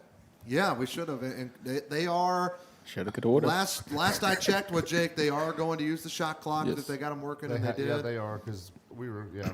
So, are we doing the girls' tournament too, Jake? I don't know. How big of a difference do you think that makes for teams in this, Coach Stewart? Makes a huge difference. Like we were talking about, we've watched a lot of games this year where, they're just almost 1-minute possessions a lot of the time. Yeah. And that's how our game kind of was against West Frankfort, just looking back and that's going to change a lot. And it's hard to prepare for because no one's played with it this year, to my knowledge. Not that I know of. I know El Dorado hasn't, the JV has, and the freshmen have. I know that. Yeah. But my biggest thing with it, kind of on the negative side, think of Heron and Kerry Mills last year in the EHT. Put a shot clock on that game. And, I mean, it was already, 80-20, I think, was the final or something like that. Like, you put a shot clock on that game, it's going to be take shots lot or worse. just don't shoot, which, I mean, not good grief. I could not imagine. You ain't gonna tell a high school kid not to shoot. Yeah, you got it. I mean, you got to play it out, and it is what it is. I mean, it's Yeah. Oh, it you're is. right. But I'm just saying, kind of a negative to that. Yeah. For me, at least. No more voodoo from McLeansboro. No more voodoo. I think they don't do that no more. And there's some tournaments already that have done it too. So some of these teams may have actually already been a part of a shot clock. Might be something we can add when talking to some coaches tonight, and we'll see about that. So big news again next year: Benton in, Edwards County out. Edwards County, I think, has been in there about 9 years. So their contract's up, and so that's going to be a tough one to lose. But we appreciate Coach Snicker. He's participated every time we've done a coaches show, and today he really made sure he got on. So best of luck. Trey, we have someone probably coming up here for some cheese sticks, just so you know, so be ready. Who's coming? Surprise. Hey, my hand is yet not to be shaken for those free cheese sticks. So first person, come on. Even if we're live, you just come walking right in front of the camera. You will be seen, and we'll see. But they're half price too, so bring a friend. You can buy theirs, and you get the first one. I'll get the second. Oh wow! Look at that! 2 handshakes, 2 orders of cheese sticks. You'll like who's coming. You'll like who's coming. I'll like who's coming. All right. Well, we're going to take another break. We're going to see if Coach Johnson of NCOE is ready to go. We'll also see if our friend Coach Brower from Vienna is ready to go as well. You're watching the EHT Coaches Show, powered by Sullivan Electric. Here live from Mackey's Pizza. Hey Harrisburg and all of Southern Illinois. This is Ein Bartow, owner of All-in-One Real Estate Company. Whether you're buying, selling, or investing, we handle it all. Residential homes, commercial properties, lots, and farmland. Our team is local and committed to putting your goals first. We live and work right here in the community because where you live is our business. So when you're ready for real estate you can trust, call us at 618-294-8472 or visit All-in-One Real Estate Company online. Now let's get back to the game.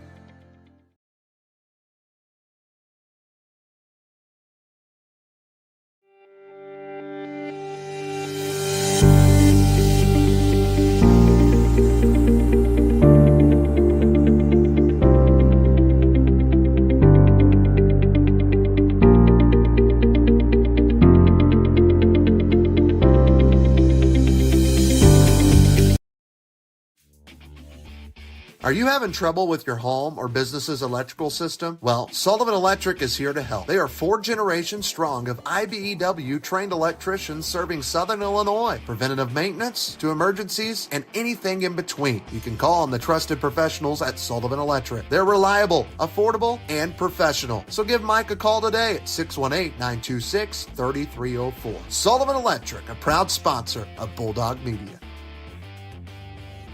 The nursing instructors at SIC are very caring and compassionate. They care about you succeeding. I feel like I was very prepared for the NCLEX by the end of it, and not just to do the NCLEX, but to be a nurse. It's hard, but it's worth it.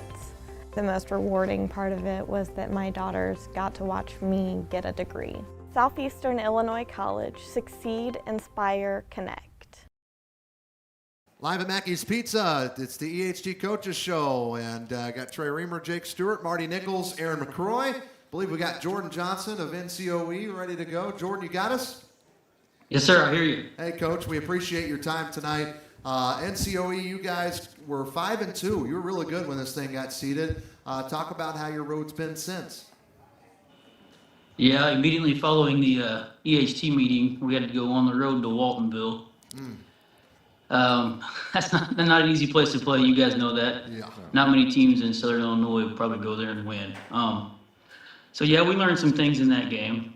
And then the following night, we had Gallatin County at home. Had a 9-point lead with 3 minutes left. Kind of fell apart a little bit. And they made some shots, made some plays, and ended up losing that game by 1, which is a tough loss for us considering the conference Then we were able to bounce back on the road against Galatia last Tuesday. Had roughly a 30-point lead in that game towards the end of it. Got us back on track a little bit, but then on Friday we were on the road at Hardin, and that's another tough place to play. Coach Lane does a great job with those guys. Couldn't get it done, had a rough night shooting, and again, tried to learn some things from it. Well, are you guys pumped that you get a rematch against Edwards County, and this will be happening again on another neutral court? Yeah, we know Edwards County well. We see them every year at the Foxes Invitational. It seems like we run into them a lot at the EHT. They're a good team. That was one of our better wins of the season. I do know they have a guard that's playing now that didn't play whenever we faced them the first time. They're a quality program. They're well-rounded. They got multiple kids that can score, multiple kids that can handle the ball. Got some kids that are physical. So it's a good matchup for us, I feel like. It's always fun playing them, and we'll see how it goes. Hey, Coach, Aaron McCroy here. How many years is this head coaching for you at NCOE?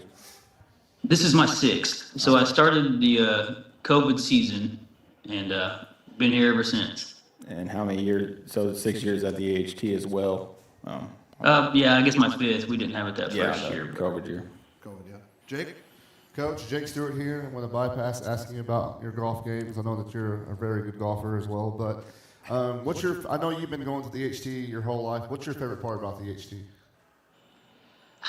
I mean, it's just a staple in these communities around here. You know, I grew up going with my dad, my grandpa. Our Christmas break always revolved around the EHT dates, and I remember I just watching a lot of great players come through there, good Harrisburg teams. I remember AJ having a really good team back when I was in junior high. Seeing those good players and watching those good games, it just really sticks out to me. And to be able to play in it and now to coach in it, I wouldn't change a thing. Hey, Coach, Marty Nichols here. I know you and I we've had a lot of battles over the last couple of years, and is there anybody on your team as good as you? You know, it's getting harder and harder to keep up with them.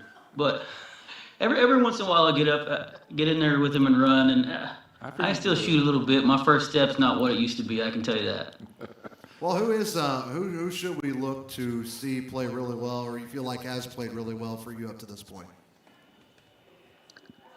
Again, kind of like Edwards County, we're a pretty well-rounded team. You know, our point guard gets it going for us, Javen Garrett. He's a 3-year starter. Things kind of run through him. He can shoot the ball a little bit, handles the ball, creates plays for others. But we've also got decent size for a 1A team. We go 6'2", 6'2", 6'4", and they're all athletic. And we're also starting another guard that's a freshman this year. He worked his way into the starting lineup, works his butt off. He can handle the ball and can also create shots for others. So he's fit in well. We're still trying to work out a few kinks since changing up our lineup. But, yeah, I like the way it's going. Coach, how many times have you guys played with the shot clock yet this year? Not this year. I've coached with it one time. We had to play Goreville with it. This year? No, it's been 2 years back, I guess. Oh, okay. Well, sounds good. Hey, well, we appreciate your time. I know you get a very few nights off in the winter. We hope you have a Merry Christmas, and we'll see you on Friday night. Hey, Merry Christmas to you guys. I appreciate all y'all do. All right, thanks. That is Jordan Johnson, head coach of the NCOE Cardinals. Let's take a look at their schedule, what they've done up to this point. Again, when they seeded this thing, they were 5-2. They were looking really good.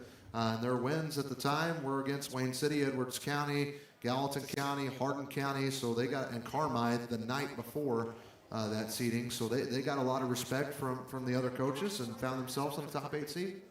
Yeah, they beat some people in this tournament, and it's a top 8 seed. Like, they were rewarded for the work that they've done before, and I think that this game, North City and Edwards County, is going to also be one of the better games on the first day.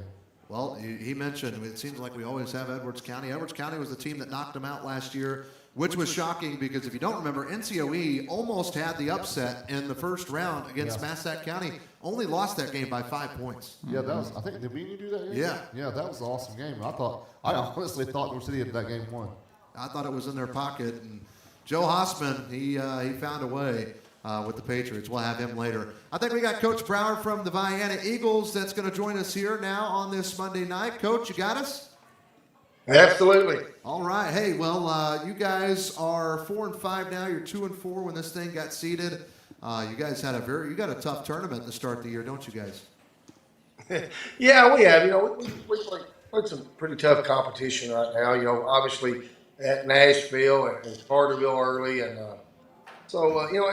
we graduated 5 seniors. So that's we had to find some things out early, and I think our kids are getting better. That's the big thing. We're trying to cut down on some of our mistakes. That's our biggest goal right now. Hey, Coach. Aaron McCroy here. Biggest thing, I called, what was it, your first game of the year for Eagle Eye Media when you played El Dorado. You do have some kids on your team that are just like really good, more or less killers, for lack of a better word. Silas Kruger is one, and Brandon Hurst. They kind of stepped in, played a very big role in that game. How have they been for you this season? Well, both. Silas played a big role for us last year, coming off the bench with that team, and Brayden Hurst played some, but we couldn't really. His role's really expanded this year. Brayden shoots the ball well, and he's 6'3" probably and lanky. He's been really big for us. We really need him to score.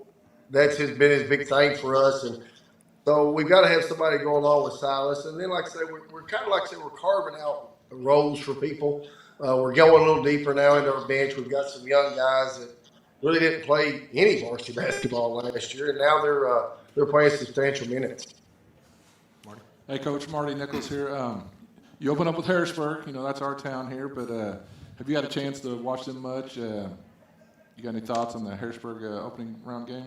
Yeah, they're kind of like us at times. You'll watch them play a half, and they're really good, and then it just seems like a minute later they go through some scoring droughts like we do.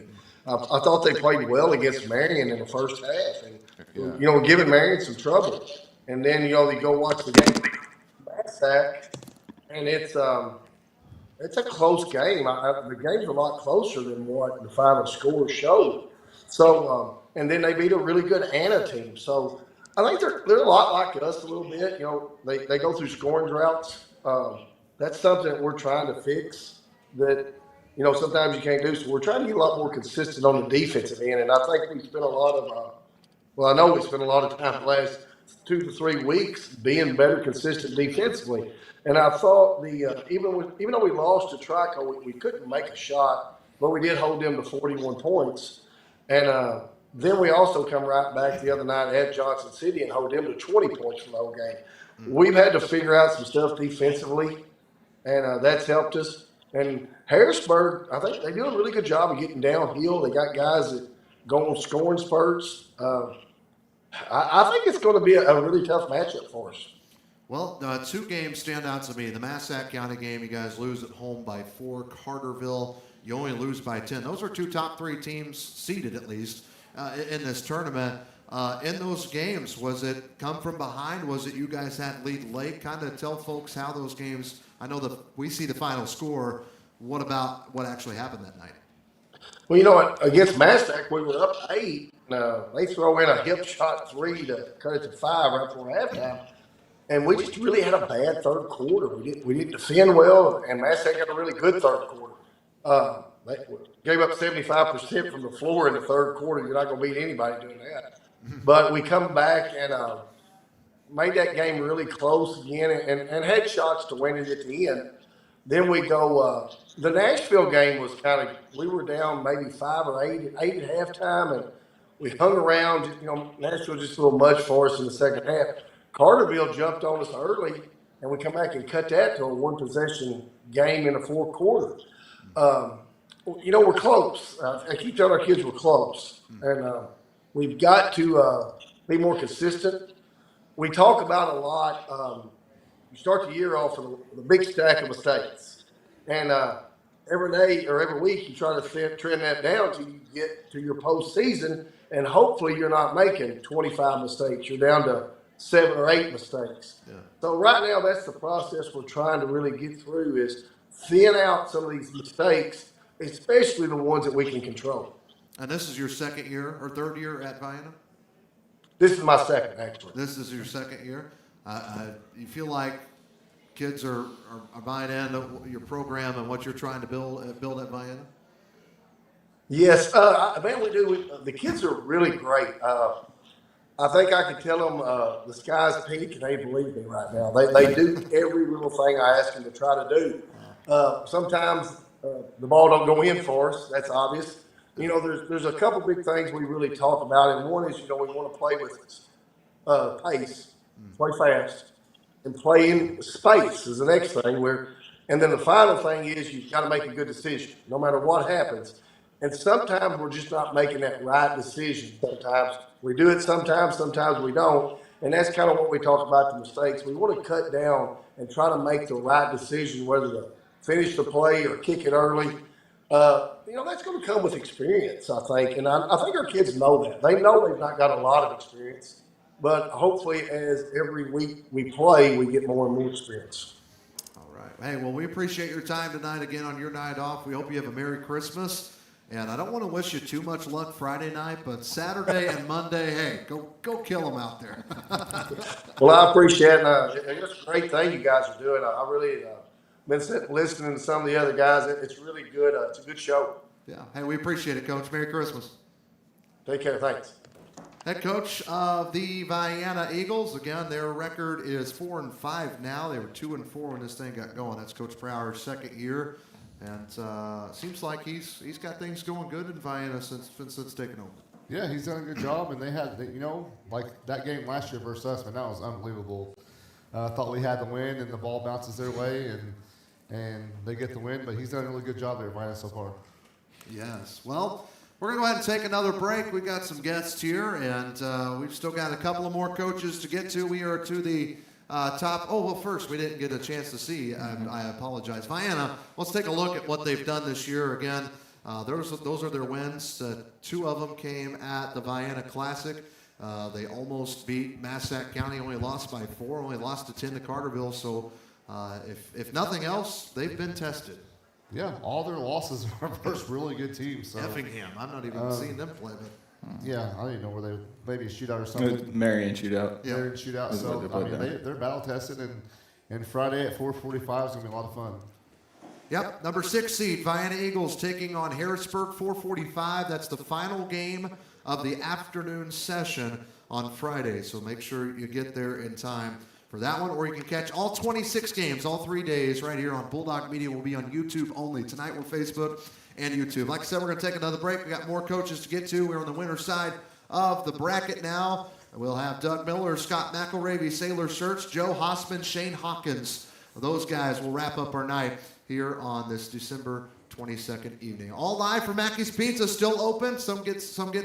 Come get some half-price breadsticks. I'm going to try to form some words together. We'll take another break. We'll be back after this on Bulldog Media, powered by Sullivan Electric. My name is Eric Widges, CEO of FSB Insurance Agency. What makes us different and what makes us special is that we've been serving the Harrisburg community since 1945. We have an award-winning team recognized by a regional carrier as an Agency of the Year, ready to serve you in any way possible, whether that's answering the phone in person, being here in the office, or ready to serve you with a Coke or a Sprite. This is our community. Whether it's your home, your auto, a life policy, or your benefits, we're here to protect what matters most. You've paid more to get less with all the rest. It's time to go with the best one tire and service. Just $29 gets you the complete oil change. A Valvoline full synthetic oil change, plus free tire rotation, brake inspection, and battery check. Why pay more to get less with the other guys? At Best One, just $29 gets you the complete oil change. Valvoline full synthetic oil, tire rotation, brake inspection, and battery check. During your visit, ask about V-Perks. Go with the best one tire and service. Home of the complete oil change. Up to 5 quarts excludes diesel. Are you having problems with your home or business's electrical system? Is a Generac generator in your near future? Maybe you're building your dream home. Well, Sullivan Electric is there for you. At Sullivan Electric, we are 4 generations strong of IBEW trained electricians serving Southern Illinois. From preventative maintenance to emergencies and anything in between, call on the trusted professionals at Sullivan Electric, our family serving yours. We are reliable, affordable, and professional. Give Mike a call today at 618-926-3304.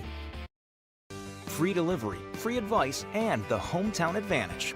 Welcome to the Medicine Shop of Harrisburg, Marion, Ridgeway, Shawneetown, and El Dorado. We're a small, locally owned pharmacy making a big impact on our customers and our communities. We offer full pharmacy services and home medical equipment with hometown pride. Switching is easy. Just ask. The Medicine Shop and Home Health Solutions. How can we help you?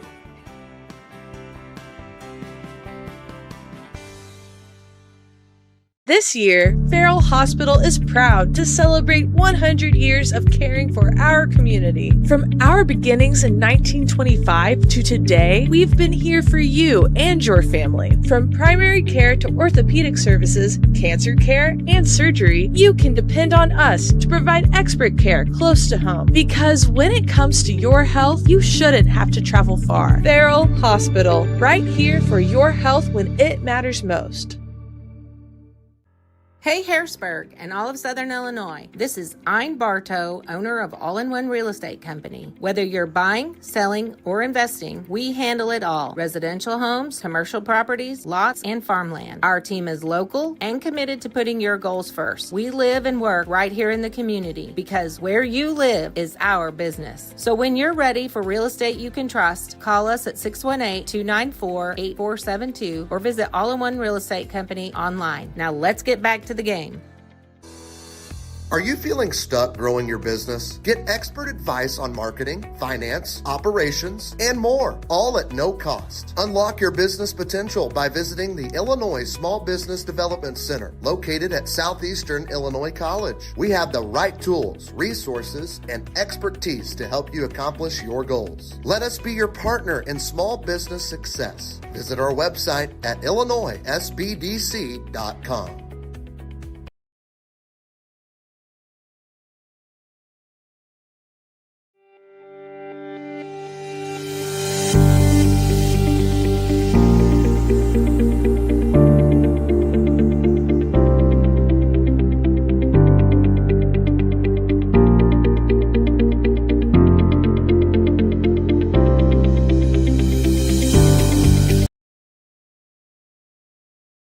On Bulldog Media, a little bit of extended break. I had to go buy some cheese sticks for the first person that showed up and shook my hand. That was Braxton Murphy. He's playing in this EHT.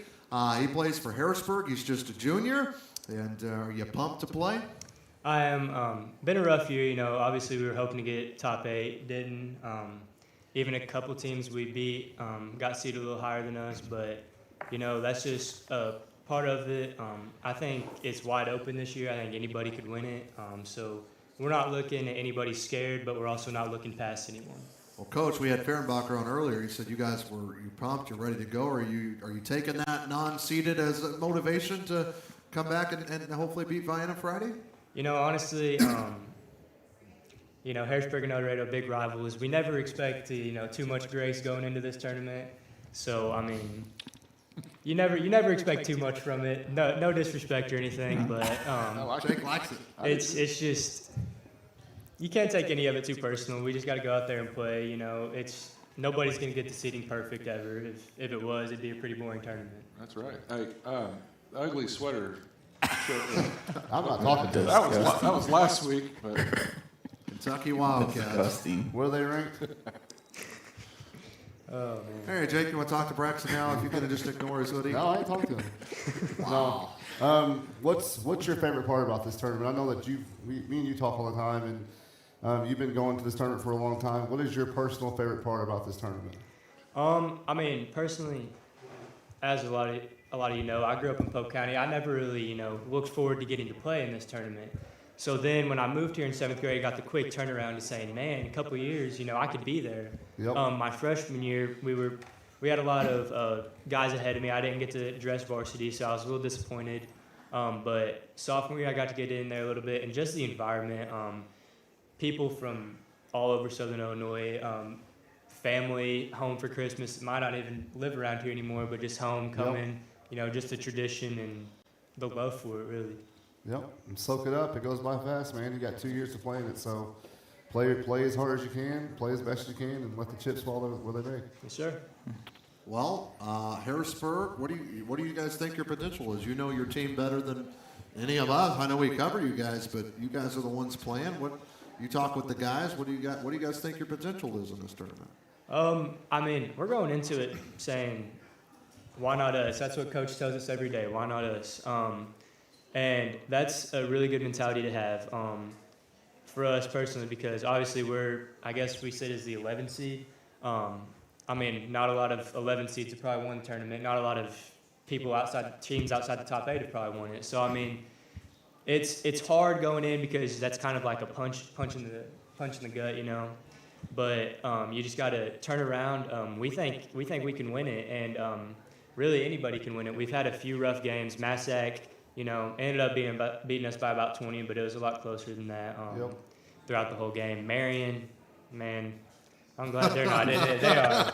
They're good this year. It's crazy, but they're good. Yeah, but I mean, it's a really even playing field. The last few years, Herron's just dominated it, and I know Carterville is probably the favorite this year, being the 1 seed. But really, I feel like anybody has a chance this year, and it's we're all looking forward to it. And with that being said, we also know we can't look over anybody because Herron, we haven't got to play them yet, but that's a conference opponent, always good, 3 seed. But then say there was an upset if we did happen to beat Vienna and Hardin County. Well, Hardin County's beat us pretty good as well, and we split that series with them. So I mean, there's not a game in this tournament we can look over. Yeah, that's true. What, are you excited to play with a shot clock? We haven't had a. I am. Yeah, I am. Just hoping to get some open looks this tournament. They've come few and far between. So. Okay. Well, we appreciate your time, Braxton. They just brought your cheese sticks in. Enjoy your cheese sticks. All right. They're Thanks on for having us, me, so- guys. Thanks for the cheese sticks. Hey, good luck this Friday. Good luck, All right. guys. Thank you, guys. Go eat them. Braxton Murphy, Bulldog Jr. He'll be playing. You can see him Friday night. We're going to go ahead and move along. I think we got Doug Miller with the Hamilton County Foxes. Coach, you got us? Got you guys. All right, Coach, we appreciate your time. You guys coming in, we're 6-0. You were one of the undefeated teams at the seeding meeting. You guys are now 7-2. Kind of tell us a little bit about how your season's gone. We started off 6-0, played pretty well, and then we had 2 road Black Diamond games at Fairfield and Carmi, and we struggled both them games. But honestly, Fairfield and Carmi both are very well coached, and it's always hard to win on the road in Black Diamond. So we're now 7-2. 7-2. What do you think your biggest game, your biggest test this year has been? Edwards County's a good team. NCOE's a pretty good team. Our tournament was pretty balanced this year, so we've had our ups and downs, and we're getting better every game. So, roster-wise, do you consider you guys very experienced? Do you consider you guys young? What would you say? we got a pretty good mix this year. Yeah. We have 2 starters back from last year, and 2 kids that played a lot off the bench last year that start for us this year. So we start 4 seniors and a junior, and then we play a freshman and a load of sophomores. Hey, Coach, Aaron McCroy from Bulldog Media, Eagle Eye Media. Called your game against El Dorado, what was that, 2 nights ago? Yes. You got a couple kids on your team, Laban Dial and Ethan Kessler, that can knock the bottom out of it if they get hot. I mean, talk about them for a little bit. They are some shooters. Well, Dow came off the bench for us a year ago and played quite a bit. And Kessler started off and on since his sophomore year. So both very good shooters. We haven't seen very much zone this year because those 2 shooters out of the zone, they've both been pretty good this year. Hey, Coach, Jay Stewart. I'm laughing because it looks like you're outside. I'm pretty sure Tara probably kicks you out, but I'm at Gallatin County. Oh, you're and the reception's not very that's what good. I was going to ask you about. I was going to ask you. So you I all taught are him for good 6 buddies. years. I know you got to go outside. Me and all the guys that are smoking right here. You and Waller pretty close. I know that you guys have a lot of history together. What do you have to do well against them at 145 on Friday to get to the winner's side of the bracket? Well, they have played pretty good games this year. They've been up and down like us a little bit, but they have a very talented roster who does a good job. They work very hard here. They guard. They always have a great effort. Every time you see them play, they play so hard. And they're ahead 2.5 right now. And they're playing very hard. We can't underestimate them because we've been the first time. That's why I'm here tonight, because it's not going to be easy. Thanks, Coach. Hey, Coach, Marty Nichols. I know, in years past, Hamilton County and McLeansboro, they always, used to travel just so well. Your kids, they know the old reputation of McLeansboro and the holiday tournament, and just, the sea of green that would come. Just, hoping to get that back, and just. Do the kids, they buy into the El Dorado tournament mystique? Yeah, I'm very blessed to have good friends of our Fox's program to come in and talk to our kids. Coach Reed's 83 years old. He still comes in and does post moves with the players, 83. Wow. And he still screams and yells and coaches hard. So I brought in several guys off the 91 state team to come in and talk to us. Coach Hotfinger played in the super sectional. He's one of my assistant coaches. So we have several guys come in and talk about the heritage of Fox's basketball. Yeah. All right, well, we won't make you stay outside the cold any longer, Coach. We appreciate your time tonight. We hope you have a Merry Christmas, and we'll see you Friday. You too, guys. Thanks. Hey, that's Doug Miller, head coach of the Hamilton County Foxes. They were 6-0. And, in fact, when we were at that meeting, Jake was there, I was there. You had Hamilton County, you had Carterville, and that was it. You had 2 undefeated teams, or 3. Massac was undefeated, too. They were 4-0 at the time. And they did get a top seed, but they didn't get one of the top 3s. But you could see there was their wins, their losses this season. Again, they've already played NCOE. They've already beaten Gallatin County. But you heard it, Jake. That's a coach now on his night off. He's going over there, watching them again, even though he's already beat them by 26. Yeah, Coach Miller is a very good coach. His Foxes will be very well prepared for whatever Gallatin does. So. That's what it is. It's getting out on the road and scouting and putting game plans together to give your kids the best chance to win, and that's what Coach Miller does.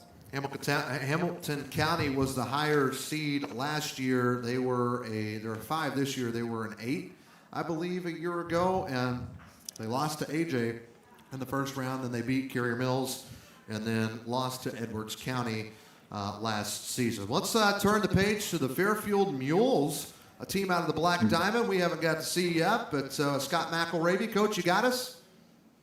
Hey, I got you guys. How we doing? Good. We appreciate your time. You guys were 3-3 when this thing got seeded. Kind of talk about what your team's at now since then. Well, we're 5-4 now. We went 2-2 at the Capital Classic. We lost to state-ranked T-Town. We lost to 3A Vincent, Lincoln. Then we lost to at Waltonville, state-ranked. And then we just lost to state-ranked KC Westfield. So we've had a really, really good non-conference schedule. We're 3-0 in the Black Diamond so far. So that's a good thing. But we always look forward to this tournament. How long have you been playing at Lawrenceville? Let's see. I've been coached 21 years. We've been there probably 26 or 7 years. Oh, wow. So yeah, it's a really, really good tournament. Who's the new faces of the Mules? I know you lose a big one with Justice Dagg. He's no longer a Mule. Who's kind of stepping up, filling the shoes? Well, I only have one returning starter, and that's Jake Easton, guard. And then I have a bunch of juniors and 2 seniors and a sophomore. So a lot of really inexperienced kids, but our JV team was pretty solid last year, and a few of these kids got some extra time at the end of the year coming off the bench for us. Coach, Aaron McCrow here.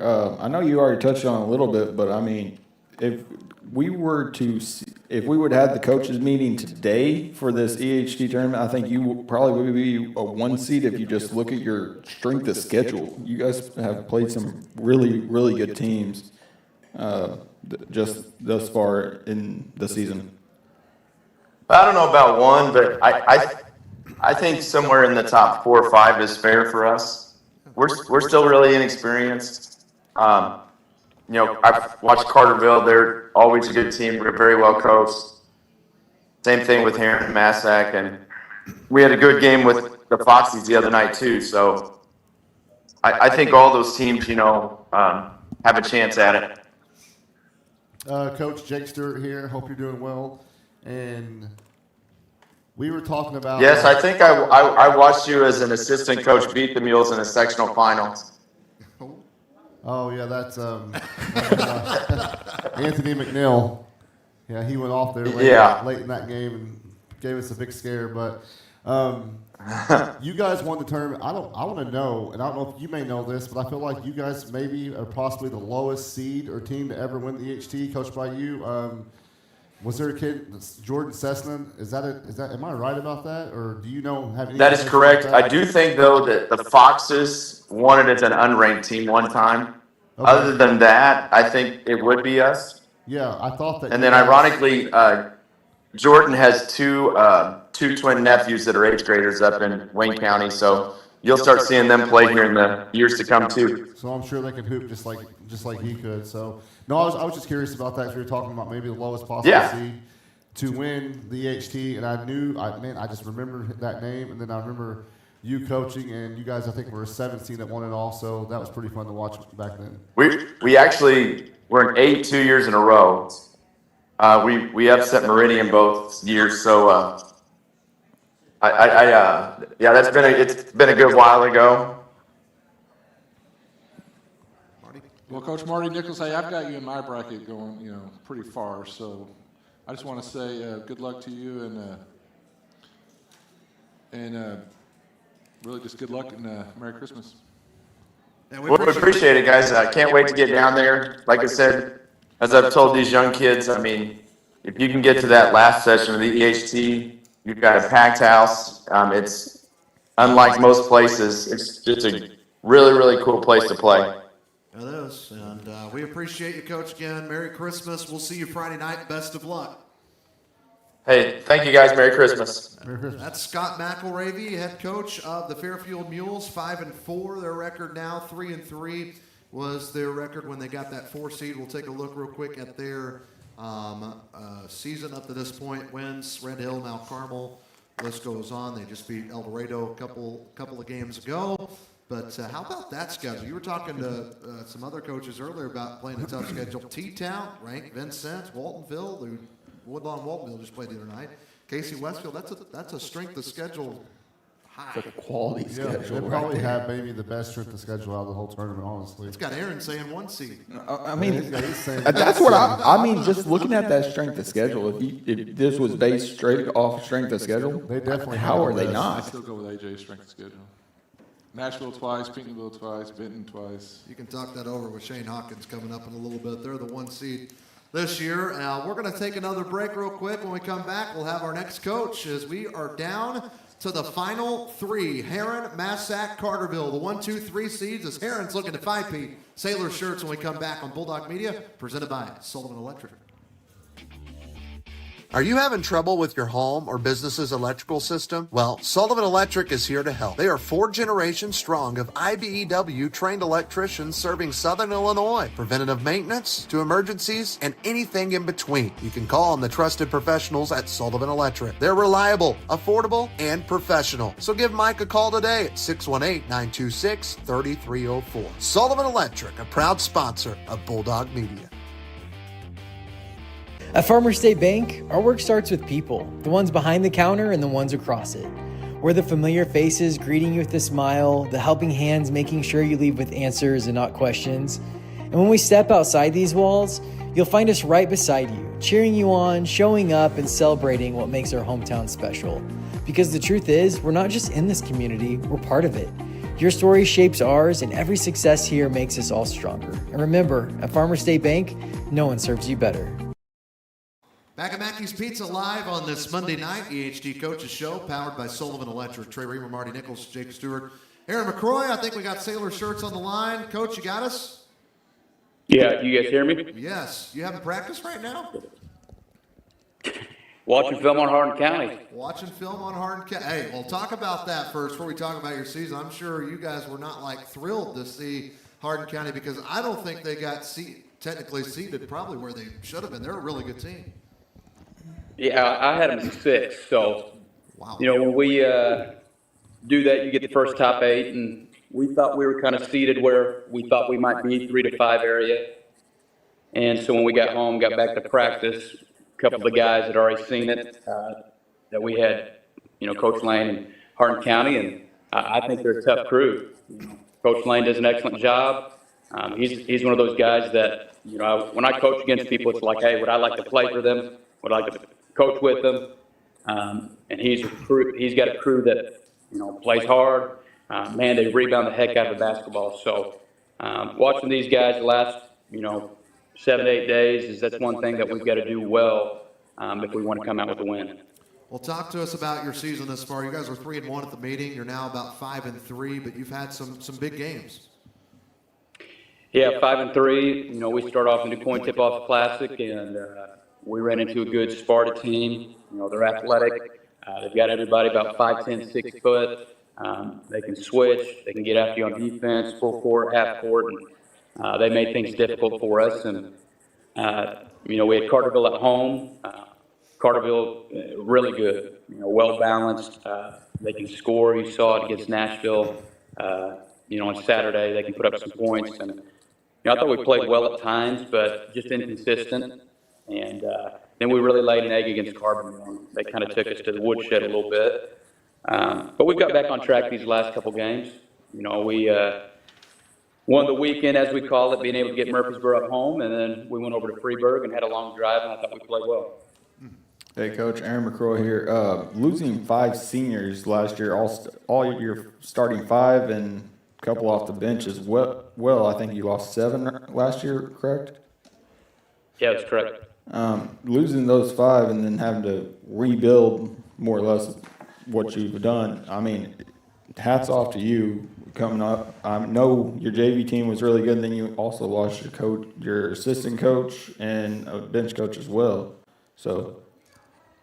Yeah, just a lot of change from last year. I was talking to Coach Murphy Friday night, and you don't realize how valuable that experience is when you're going through some tough times, tough stretches of a ball game. So we lost 98% of our scoring, and, our JV team was a very successful team, but they're figuring out, hey, the game's a lot faster.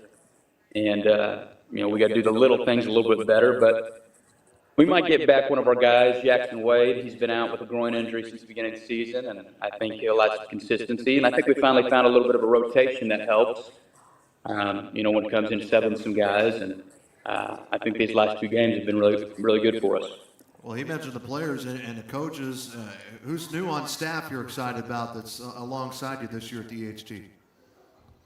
Well, my dad came with me last year. He took over Coach Sims' assistant. We've always wanted to get a chance to, coach together. He coached with my brother, with the girls, and Christopher. And when I got a chance to get him on, that was exciting. And then I have a former player. I think I'm getting to the age now where I've got, former players coaching with me, and I go, it's exciting to see them grow. And Coach Holloway went over to Johnson City, had him as a player, and he's doing great things over there right now. And then Coach Cole was part of 2 EHT championships, and he's helping us now. So be able to give us an insight of what's going on when we get over there. Coach Jake Stewart here with you, and I just want to talk about a little bit, going back, reverting to the game versus Hardin County, and your thoughts on that matchup and what you guys need to do well to get out with a win. Yeah, they're kind of cliches, but they're cliches for a reason. We got to defend, rebound, value the ball. It's something Dad always mentions at the beginning, and we look at our losses and, we talk about, did we win the rebounding war? Did we value the ball? And, in our 3 losses, we've let up 70 points, and that's just not going to cut it. We look back, this is my 9th year here, and we don't know if we can count on 2 hands how many times that other teams have gotten to 70. We kind of pride ourselves on defense, and we weren't being prideful in our defense. So we talk about how that travels. You go into an environment like the El Dorado Holiday Tournament where, we understand we've had the opportunity to, be in the championship, and we've been able to win it the last 4 years. So we know we've got a little bit of a target on our back, and we expect that. We know teams, want to knock us off. And hey, if I'm on the other end, I would want to do the same thing. So if we can defend against these guys, they shoot a lot of threes, and they make threes. So if they don't make them, they rebound the heck out of it. And I was just impressed in their NCOE game how well they crash the boards, and that's going to be a problem if we don't box out. Hey, Coach, Marty Nichols. You mentioned your dad. It's got to be cool. Your dad's been around basketball. He was varsity coach at Benton when I was in school. So how awesome is that, having him on the bench, just having just an extra, chew his ear because I hate Dad, what's going on. But, just talk about that for a second. Yeah, it's funny. I grew up and it was weird. I love playing the game of basketball, but to me, I've always wanted to be a coach, and I think that has a lot to do with my dad and watching him growing up and being able to watch some of the old IHSA tapes with him, and got that team of JoJo Johnson and Kern and those guys playing up at state, and for me, that's just some guys want to hit the game-winning shot. I've always wanted to just coach in a game like that and be part of that and lead a team there. And I've got a great coaching staff.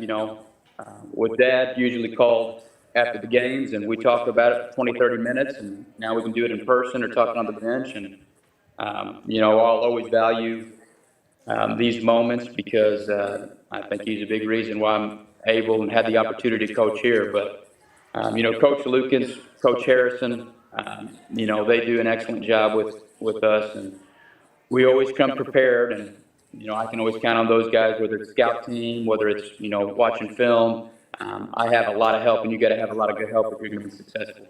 I'm interested because you played in this tournament, and now you've coached, and you're having a lot of success. What's your favorite memory that you've had at El Dorado, whether it's player or coach?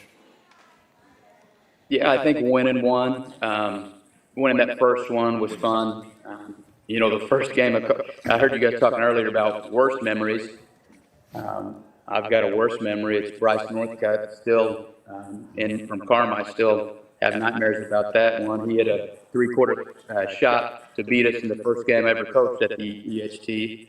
And we'd lost about three before that. And he hit that. That's kind of gut-wrenching. And I go all props to him. And Coach Wolf and I laugh about that one all the time. But that's just the excitement of the EHT, It was an amazing shot. The crowd was going crazy. And it'd be great to be on the other end. But we've had to have some successful moments on the other end. And, a guy like Hayden Merritt texted me yesterday, and, we're talking about basketball, and he's like, "Hey, can't wait to be there, Coach." So, being able to be part of it as a player was fun, and it's just as much fun coaching. Well, I'm interested too, because assuming you guys keep going in the winner's side of the bracket, you get a day off before championship day. Do you like that? I do. For us, especially if you're in the second half of the bracket, the first half of the bracket, we've been able to play that 8:30-10 game the last couple of years, and it gives you time to relax, watch some of the games. Like I said, you guys do a great job of being able to, stream the games and see them, and then you're able to have kind of that, you get a lot of time to scout and be ready for the next. Now you get a whole day.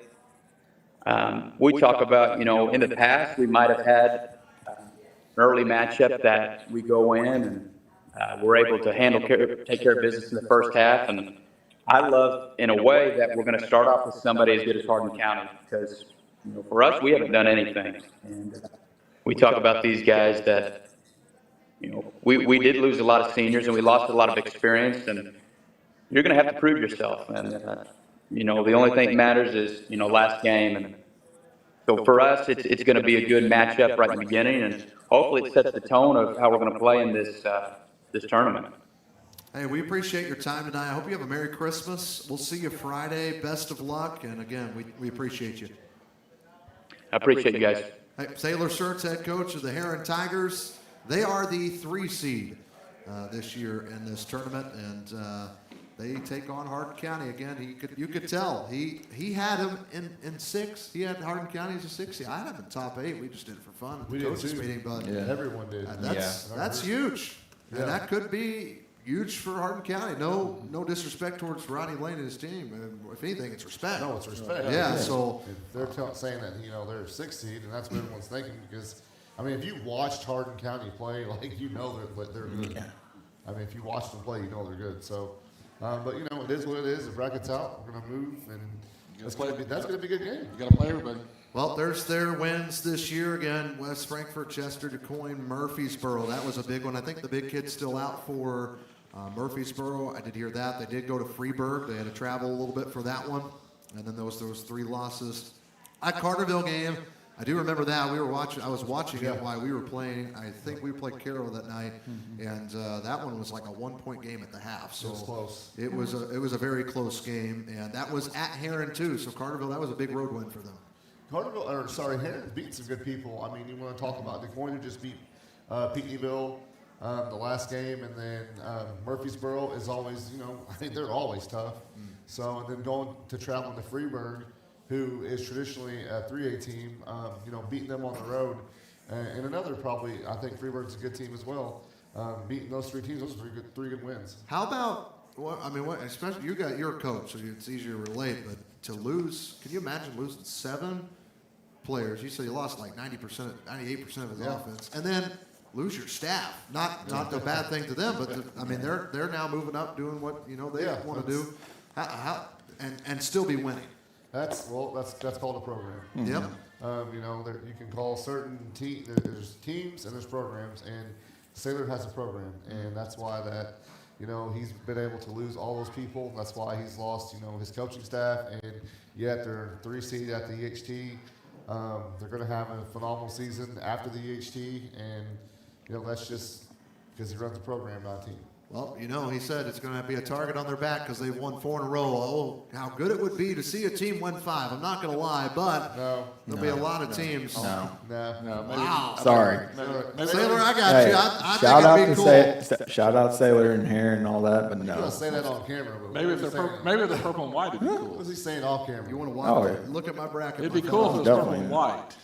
Hey, we've got, we're already 16 minus the 2 is 14. We've done 14 coaches with the exception of Carmi. We need to talk about them real quick, by the way. Jamal, can you go back and throw Carmi's schedule up this year? Kevin Wolf couldn't make this happen tonight or last week. They are in this tournament. They got the 16 seed because they will be playing at 8:30 in the morning against the 1 seed Carterville. However, said 16 seed did just beat Hamilton County. That's their only win this year, but they beat them at home by 6 points the other night.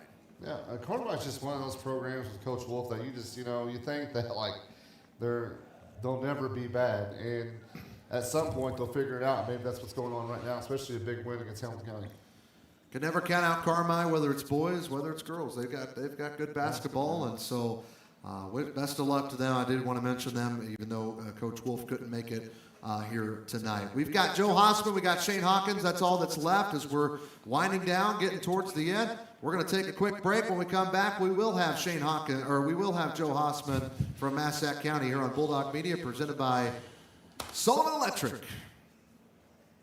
Need more to get less with all the rest? It's time to go with the best one tire and service. Just $29 gets you the complete oil change, a Valvoline full synthetic oil change, plus free tire rotation, brake inspection, and battery check. Why pay more to get less with the other guys? At Best One, just $29 gets you the complete oil change. Valvoline full synthetic oil, tire rotation, brake inspection, and battery check. During your visit, ask about V-Perks. Go with the best one tire and service, home of the complete oil change. Up to 5 quarts excludes diesel. Free delivery, free advice, and the hometown advantage. Welcome to the Medicine Shop of Harrisburg, Marion, Ridgeway, Shawneetown, and El Dorado. We're a small, locally owned pharmacy making a big impact on our customers and our communities. We offer full pharmacy services and home medical equipment with hometown pride. Switching is easy, just ask. The Medicine Shop and Home Health Solutions. How can we help you?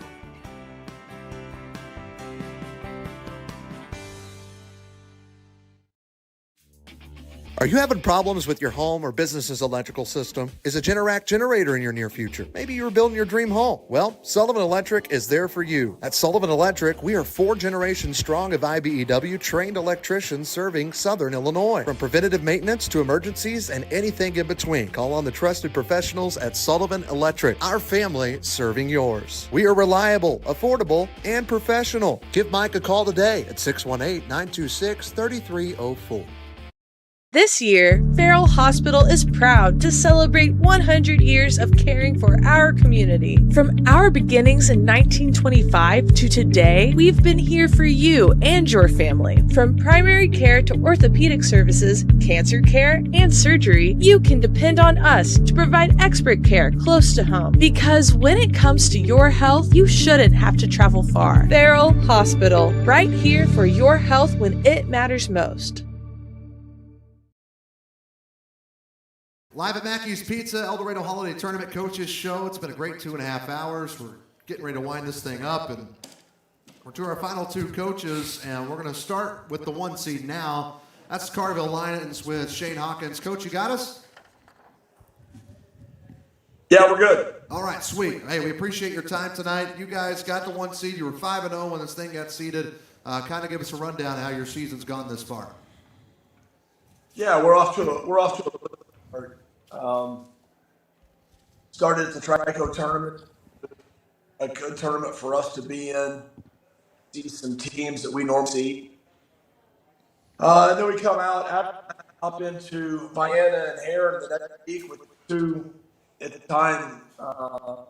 Vienna was a EHT seed game. Then Heron was what we thought would be a regional seed game, and the other way, sectional. And then we get into last weekend with ended up with Waltonville, and then this past weekend we had Gordonville. Our last game has been really a good challenge for us.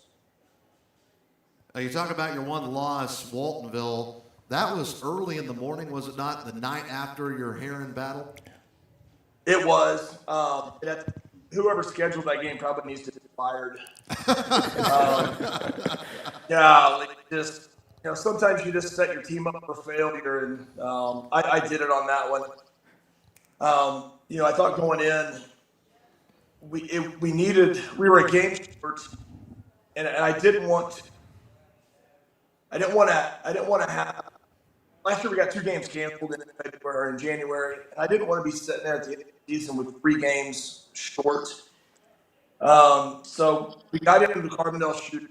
That was kind of our option, was 10 a.m. and against Waltonville, which I obviously knew how good Waltonville was going to be. So yeah, we set them up for failure on that one. Right? We got home at 9:30 the night before from Heron, which was a big win, a rivalry win, a conference road game. And we McDonald's at 8 in the morning and kind of go over about a 15-minute ring tour on Waltonville and get on the bus and go play.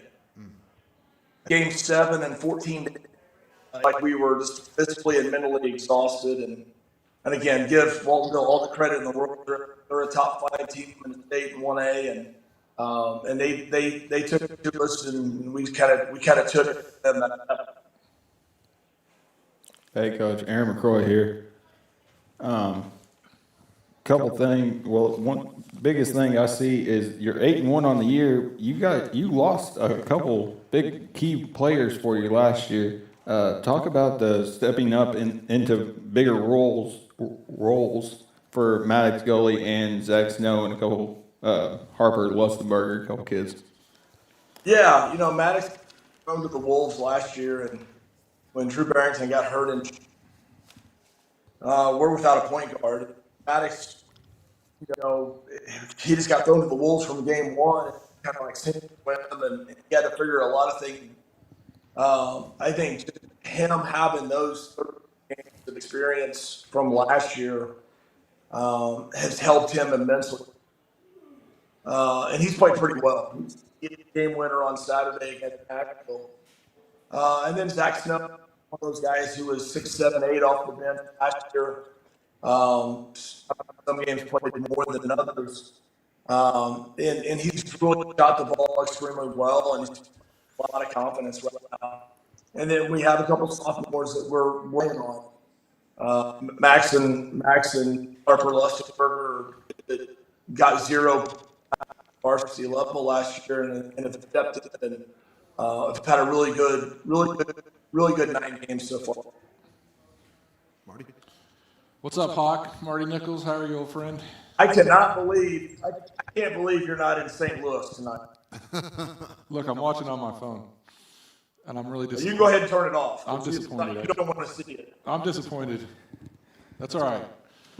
I'm telling these, I'm the old guy in this crew, and they don't probably remember how. Do your kids have any idea how freaking good you were in high school? State champion. You know what? I don't talk because they don't want to hear me anyway. I know your son probably doesn't hear, but the rest of the kids. No. And even when somebody will see us on the street and say something about it, they deny it.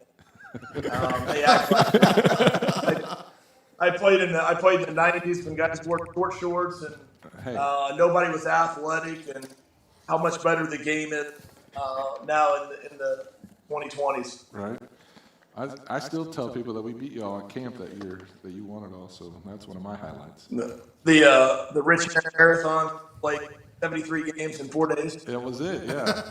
Harrisburg without a coach was able to beat the mighty Pinckneyville Panthers. But, yeah, those were good. Those were good times, yeah. Well, Coach, good luck this weekend, man. You're the 1 seed, so.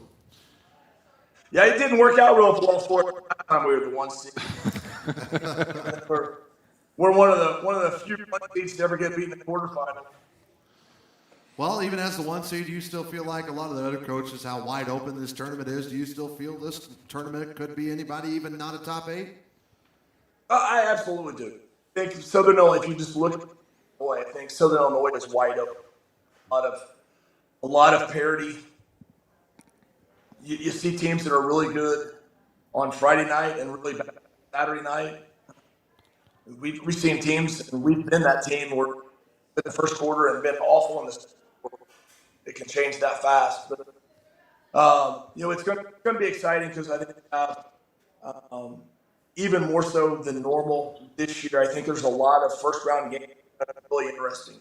And I think that as you go through the tournament and you go through Saturday and Monday, it's going to be really a great weekend of basketball. Hey, Coach, a couple questions for you. I remember at the coaches meeting, you took the 8:30 game, and they said this was your 3rd year. Is there something like a strategy there, or? Yeah, I mean, I think for us, if you're going to be a 1, 2, or 3 seed, then you're going to get somebody, not having the best of you, should be able to win that game. And I know I have the team prepared; they're playing better. I know they'll be prepared on Friday morning, but I wouldn't look at it as I'd rather have that rest as the tournament goes on, especially on that last day. If you're able to play in the that 12 o'clock game is a 1:30 game with a 1:45 game, gives you a little bit more rest towards setting up on the back of that tournament. So that's the only reason, just to have a little bit of extra rest on that back. I gotcha. And the second question I had is, have you guys played with the shot clock this year? We have. We've got a lot of it. We played 4 games at Trico with it. And the Waltonville game at the Car also had it. So we've got 5 games of a little bit of experience with it. And then it's something we use every day in practice. We play the 20-second shot clock almost every practice. Just for our pace to understand how fast we want to play. I think that's really helped us where that shot clock's been. Well, Coach, we appreciate your time on your night off. We hope you have a Merry Christmas, best of luck, and we'll see you on Friday morning. Guys, I appreciate you having me. Merry Christmas, and looking forward to getting over there on Friday. Yes, sir. Take care. That's Shane Hawkins, head coach, Carterville Lions. They're the 1 seed, and 8-1 is now their record. They were 5-0 when this thing got seeded. And, of course, they had some big games, too. And I did just remember, though, somehow in my head, They played Heron that night on the road and then had to get up and go to Carbondale at like 9 in the morning and play Waltonville.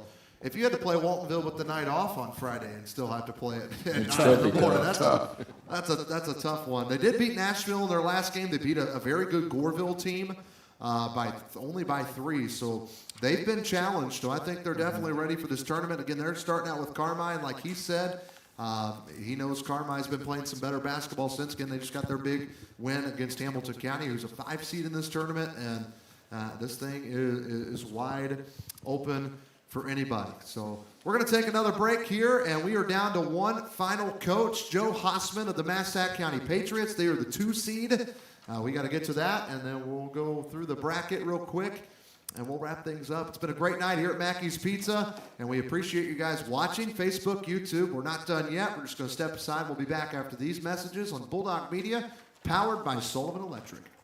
Hey Harrisburg and all of Southern Illinois. This is Ein Bartow, owner of All-in-One Real Estate Company. Whether you're buying, selling, or investing, we handle it all. Residential homes, commercial properties, lots, and farmland. Our team is local and committed to putting your goals first. We live and work right here in the community because where you live is our business. So when you're ready for real estate you can trust, call us at 618-294-8472 or visit All-in-One Real Estate Company online. Now let's get back to the game.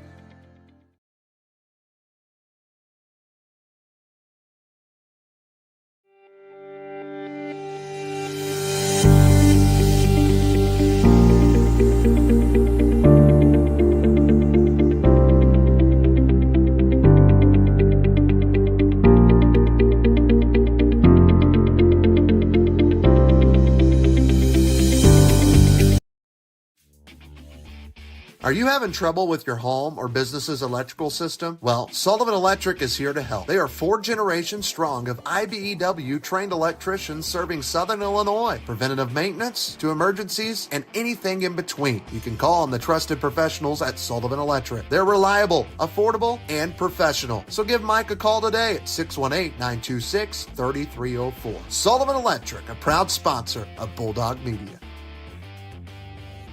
The nursing instructors at SIC are very caring and compassionate. They care about you succeeding. I feel like I was very prepared for the NCLEX by the end of it, and not just to do the NCLEX, but to be a nurse. It's hard, but it's worth it. The most rewarding part of it was that my daughters got to watch me get a degree. Southeastern Illinois College, Succeed, Inspire, Connect.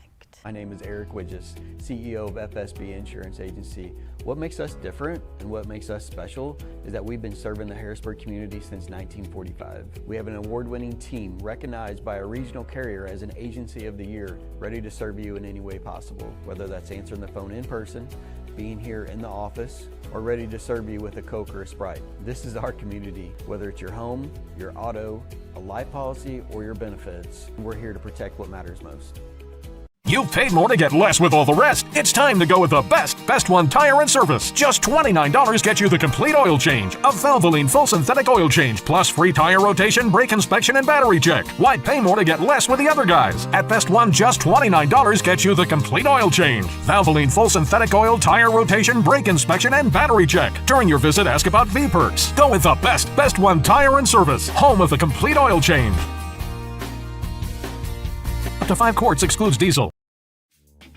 Are you having problems with your home or business's electrical system? Is a Generac generator in your near future? Maybe you're building your dream home. Well, Sullivan Electric is there for you. At Sullivan Electric, we are 4 generations strong of IBEW trained electricians serving Southern Illinois. From preventative maintenance to emergencies and anything in between, call on the trusted professionals at Sullivan Electric. Our family serving yours. We are reliable, affordable, and professional. Give Mike a call today at 618-926-3304.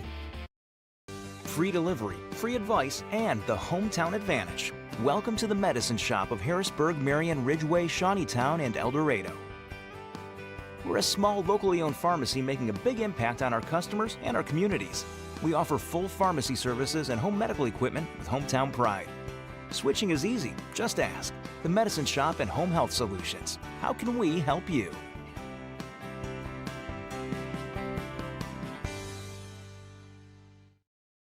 Mac and Mackey's Pizza, El Dorado Holiday Tournament Coaches Show, powered by Sullivan Electric. And got Marty Nichols, Jake Stewart, Aaron McCroy. I'm Trey Reamer. We'll be broadcasting all 26 games from Duff Kingston starting on Friday morning at 8:30. Well, got one coach left, Joe Hospin. We're going to give him a little bit of time. Not sure what's going on. He may have forgotten. That's okay. It happens. But we'll wait on Joe because I know he did answer and he was excited. And we are ahead of time, too. So we are a little bit earlier than I told him to begin with. He may be a guy that's like, hey, you told me this time. I'm going to be right on that He could time. be a stickler. So anyway, what we were going to do, we were just going to go through the bracket. And we were going to have a little fun, kind of make some picks, at least in the first round and throughout. So we'll go ahead and show you guys. Here's the top of the bracket. Starts at 8:30 in the morning. 1 seed Carterville and Carmi. Is everybody... Carterville, I guess. So, Carterville. Game 2, NCOE. They're the 8th seed against Edwards County. Again, the NCOE Cardinals already played them. They won by about 14 points. You think they do it again? I got my boy Jordan. I got Edwards County. I got Edwards County. I was NCOE on this one. So we got 2 NCOE, 2 Edwards County. So we could potentially have our first upset. That technically would be. That's 8-9. And then Fairfield, 4 seed, taking on West Frankfort. Who you guys got? Fairfield. I got Fairfield. I got Fairfield. Fairfield across the board. Hamilton County, 5 seed against Gallatin County. Hamco. I got the first upset of the bracket. I'm taking. Man, I really like Doug Miller too, and Matt Water. But I'm taking the Hawks of Gico with the first upset of the bracket. Gallatin County over Hamilton County, says Jake Stewart. They have played. Hamilton County beat Gallatin by 24 points or 26 points. So could be a big bounce back. Coach Miller, we talked to him earlier. He's there scouting Gallatin County right now. Let's go to the bottom side of the bracket. Jamal Herod, the 3 seed, taking on Hardin County, who Sailor Shirt said it himself, thought would be in a 6 seed in this tournament. Who you guys got? This is a big game. I've got Heron, but if Hardin County wins, I'm not going to be just shocked. Yeah. I have Heron, and I think it's going to be a really good game. Yeah, I'm the same as Marty. If you told me that Hardin County beat them, I have Heron just to give them their flowers since they won 4 straight. I mean, to be honest, but then it stops after that for you guys. You said no more Heron. Hey, this next one, this afternoon session, this is one you guys want to go to. Hamilton, Gallatin, Heron, Hardin, and then Vienna, 6 seed against Harrisburg. A rematch of the 3rd place game a season ago. Harrisburg was able to win it, and now Vienna. What do you guys think? I got purple and white, baby. Harrisburg upset. I got Vienna. Vienna, 6 seed. Wow, 2-1 there, so that could be interesting. Well, What you got? Me? He ain't said a pick yet. I don't know. He's going off all ours. No, I'm calling that one. I got to lay off of it. I can't. You got something wrote down. Way to be professional. Hey, you wrote down my Hey, be a professional. Yeah. Way to be When you professional. call the game, you can't tell you. Well, you're calling all the games. No, I got a couple off. Okay. Anyway, we've got Anna Jonesboro, the 7 seed, and I got Harrisburg winning. Okay, there you go. I want them to win. I'm a homer. But Vienna's a good team and really good coach. Anna Jonesboro, 7 seed against El Dorado. This is El Dorado's home floor, and El Dorado. What do you guys think? I got AJ, but again, if El Dorado pulled the upset, I wouldn't just be floored. But I got AJ beating them. AJ 4-6, El Dorado 4-6, even records. I really like Coach McCoy, but I gotta go Anna. Same. That's a 7 o'clock game. That starts the 9th session. Then, winner of that You gonna one. ask Aaron who you picked? Oh, did you not? I'm already getting death threats. Ask Aaron who you picked. I'm not gonna lie. It is a toss-up to me. That's the biggest Now, thing. who'd you pick, bro? I picked AJ. I did. That's okay. I know. No hospitality room for you now. I know. I still haven't seen that yet. Yeah, when McCoy was here and Jacob, he had his bracket. I did. I had it blocked by the whole stack of papers. You want anybody seeing? I wouldn't be surprised if El Dorado pulled the upset. Oh, absolutely. There's Without a doubt. magic in that gym. It is their home We tournament. got money on this, so you got to pick who you got to pick. Well, El Dorado last year, they won against Carmine in the first round. Some people thought that wasn't going to happen, so. Where's this money you speak of? I was about to say, I'm changing a couple picks if we got money. I thought it was. I was trying to help you I out. thought it was a foot race. Hey, guys, 8:30 p.m., 2-seed Massac. We're waiting on Joe Hospin. Hopefully we'll have him on, talk to him. He takes on Carrier Mills, still looking for their first win. Massac cross board? I love Drake. I love Drake, but Yeah. Massac win by as much as they want. I think it could be a good game for Kerry Mills. Definitely make them better. moving forward. Just out here, we're not going to go through every game. Who do you guys got for consolation? I've got Hardin County winning it all. I've got Hardin County winning the consolation too. I got El Dorado. Hardin County over who? I've got Hardin County over. Where's my glasses? I've got Hardin County over Hamco while Grandpa gets his last. Why'd you copy off me, bro? Is that who you picked? That's what I've got. You didn't pick. How can you have Hamco winning and losing? Sorry. Wipe your glasses off. What's Frankfurt? Sorry. Wipe your glasses off. First time writing on a bracket. Aaron, who you got? El Dorado over NCOE for the consolation. Okay, I've got Vienna win the consolation only because I had them losing first round, and I think if they lose, they win out. But they will be playing a very tough Hardin County team in that second round if it went my way. But anyway, now let's get to the other side. Fifth place game. Who do you have playing in the fifth place game, and who do you got winning it? Marty. Go ahead, Marty. Where's the fifth place game? The bottom of the. Where's that fifth place game? I got North City over Heron, and I got Heron winning that game. North City, Heron finishing fifth. Okay. I have Gallatin versus Harrisburg, and I have us winning the fifth place game. Yeah, Aaron? I got AJ over Hamco.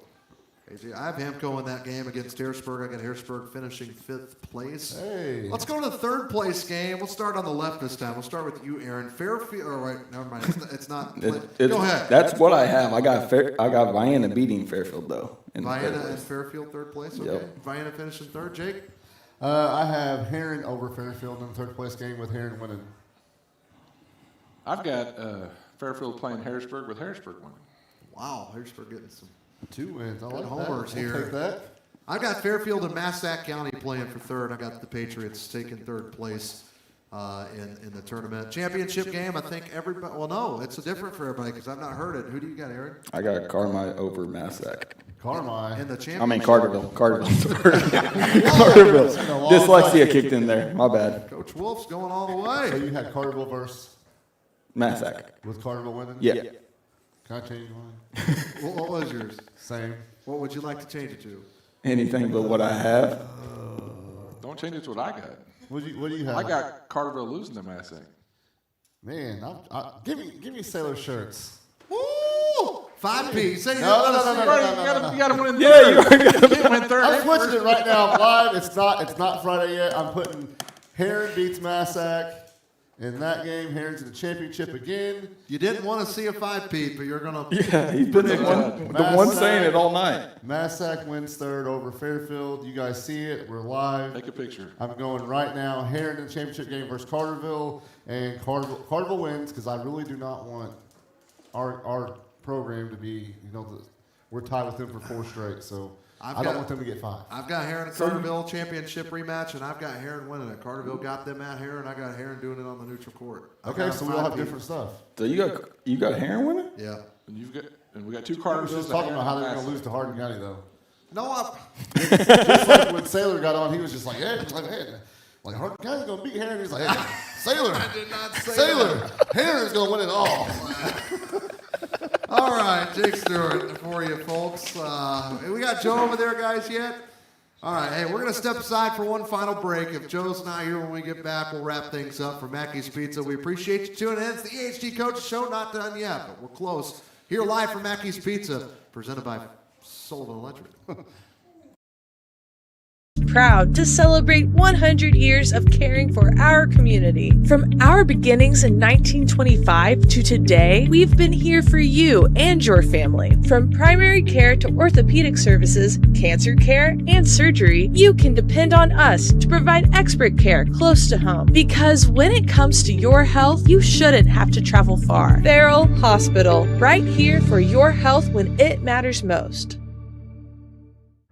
Hey Harrisburg and all of Southern Illinois. This is Ein Bartow, owner of All-in-One Real Estate Company. Whether you're buying, selling, or investing, we handle it all. Residential homes, commercial properties, lots, and farmland. Our team is local and committed to putting your goals first. We live and work right here in the community because where you live is our business. So when you're ready for real estate you can trust, call us at 618-294-8472 or visit All-in-One Real Estate Company online. Now let's get back to the game. Are you feeling stuck growing your business? Get expert advice on marketing, finance, operations, and more, all at no cost. Unlock your business potential by visiting the Illinois Small Business Development Center, located at Southeastern Illinois College. We have the right tools, resources, and expertise to help you accomplish your goals. Let us be your partner in small business success. Visit our website at illinoissbdc.com.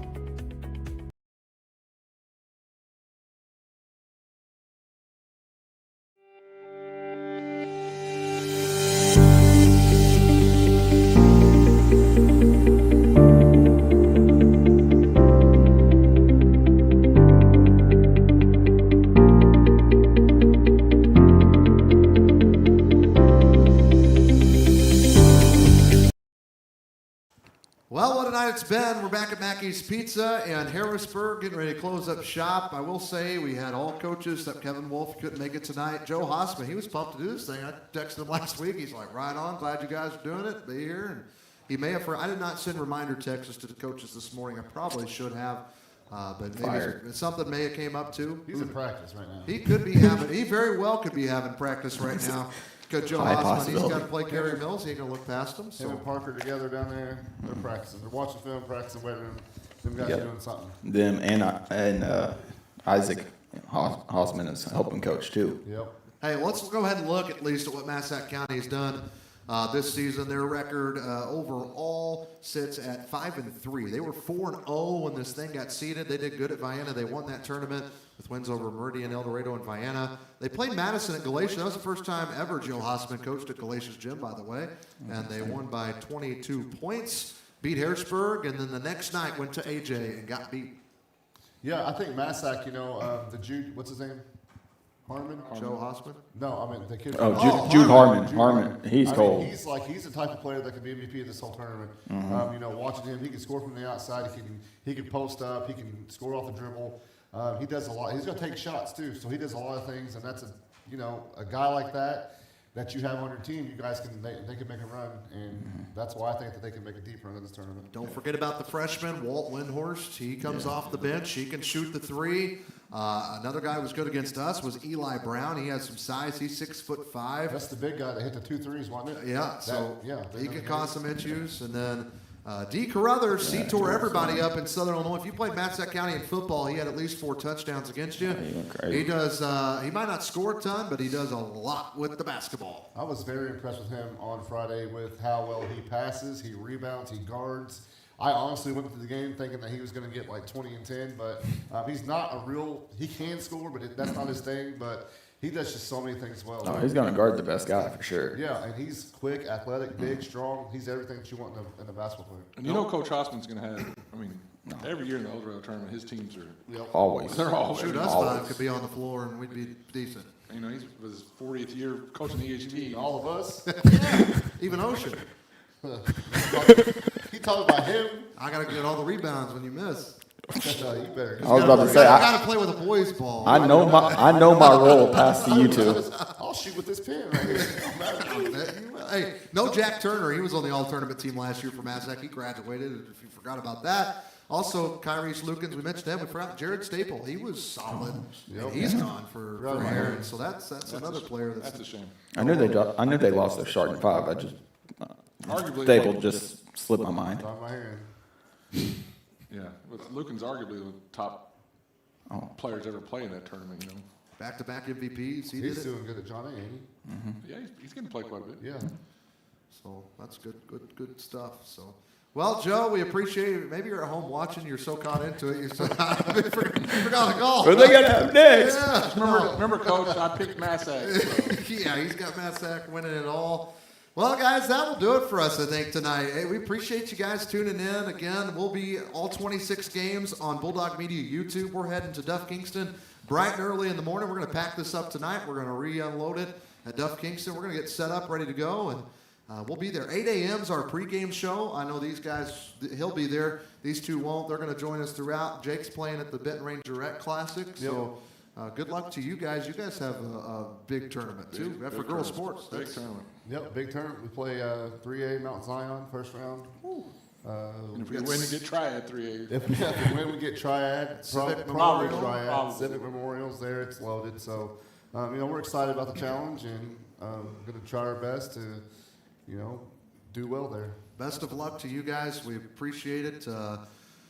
Appreciate you guys tuning in. We're not pros at this. This is actually the first time we've ever done this video-wise, and so we're learning, and hopefully we'll make it better and be back with it next year, and hopefully Mackey's Pizza will host us again. We appreciate Marty, you family, getting us in here. And no, we love it. this is a hard room to book in December. Everybody wants this room. So Right. It's been crazy all day. I take my lunch at 12 and I come here and I'm like, no, we need you to work. So I've been here brunch all day. So I've been here brunch your whole life probably. might have a bit of a weight problem. Hey, we want to thank all of our sponsors. Again, you'll get to hear more of them when it comes to EHT time. For our entire crew, we got Jamal Oxford, Jonathan LeBlanc, our producers, all of our coaches. Thank you guys for taking time out to tune in, even the ones that had games tonight. Matt Lawler, Kevin Schnigger. We appreciate you guys. Marty Nichols, Aaron McCroy, Jake Stewart. I'm Trey Reamer saying so long for Mackey's Pizza. And until Friday morning, December 26th at 8 a.m., this has been a presentation of the El Dorado Holiday Tournament Coaches Show. We hope you guys have a Merry Christmas. We'll talk to you Friday morning after Christmas here on Bulldog Media, YouTube only, presented by Sullivan Electric. Have a good night. This has been the EHT Coaches Show on Bulldog Media, powered by Sullivan Electric. A special thank you to all of our sponsors: Farmers State Bank and FSB Insurance, Best One Tire, Farrell Hospital, SIC and the Small Business Development Center, The Medicine Shop, All-in-One Real Estate, and WLC Management. Until next time, this has been the EHT Coaches Show on Bulldog Media. Merry Christmas, and we'll see you at the EHT.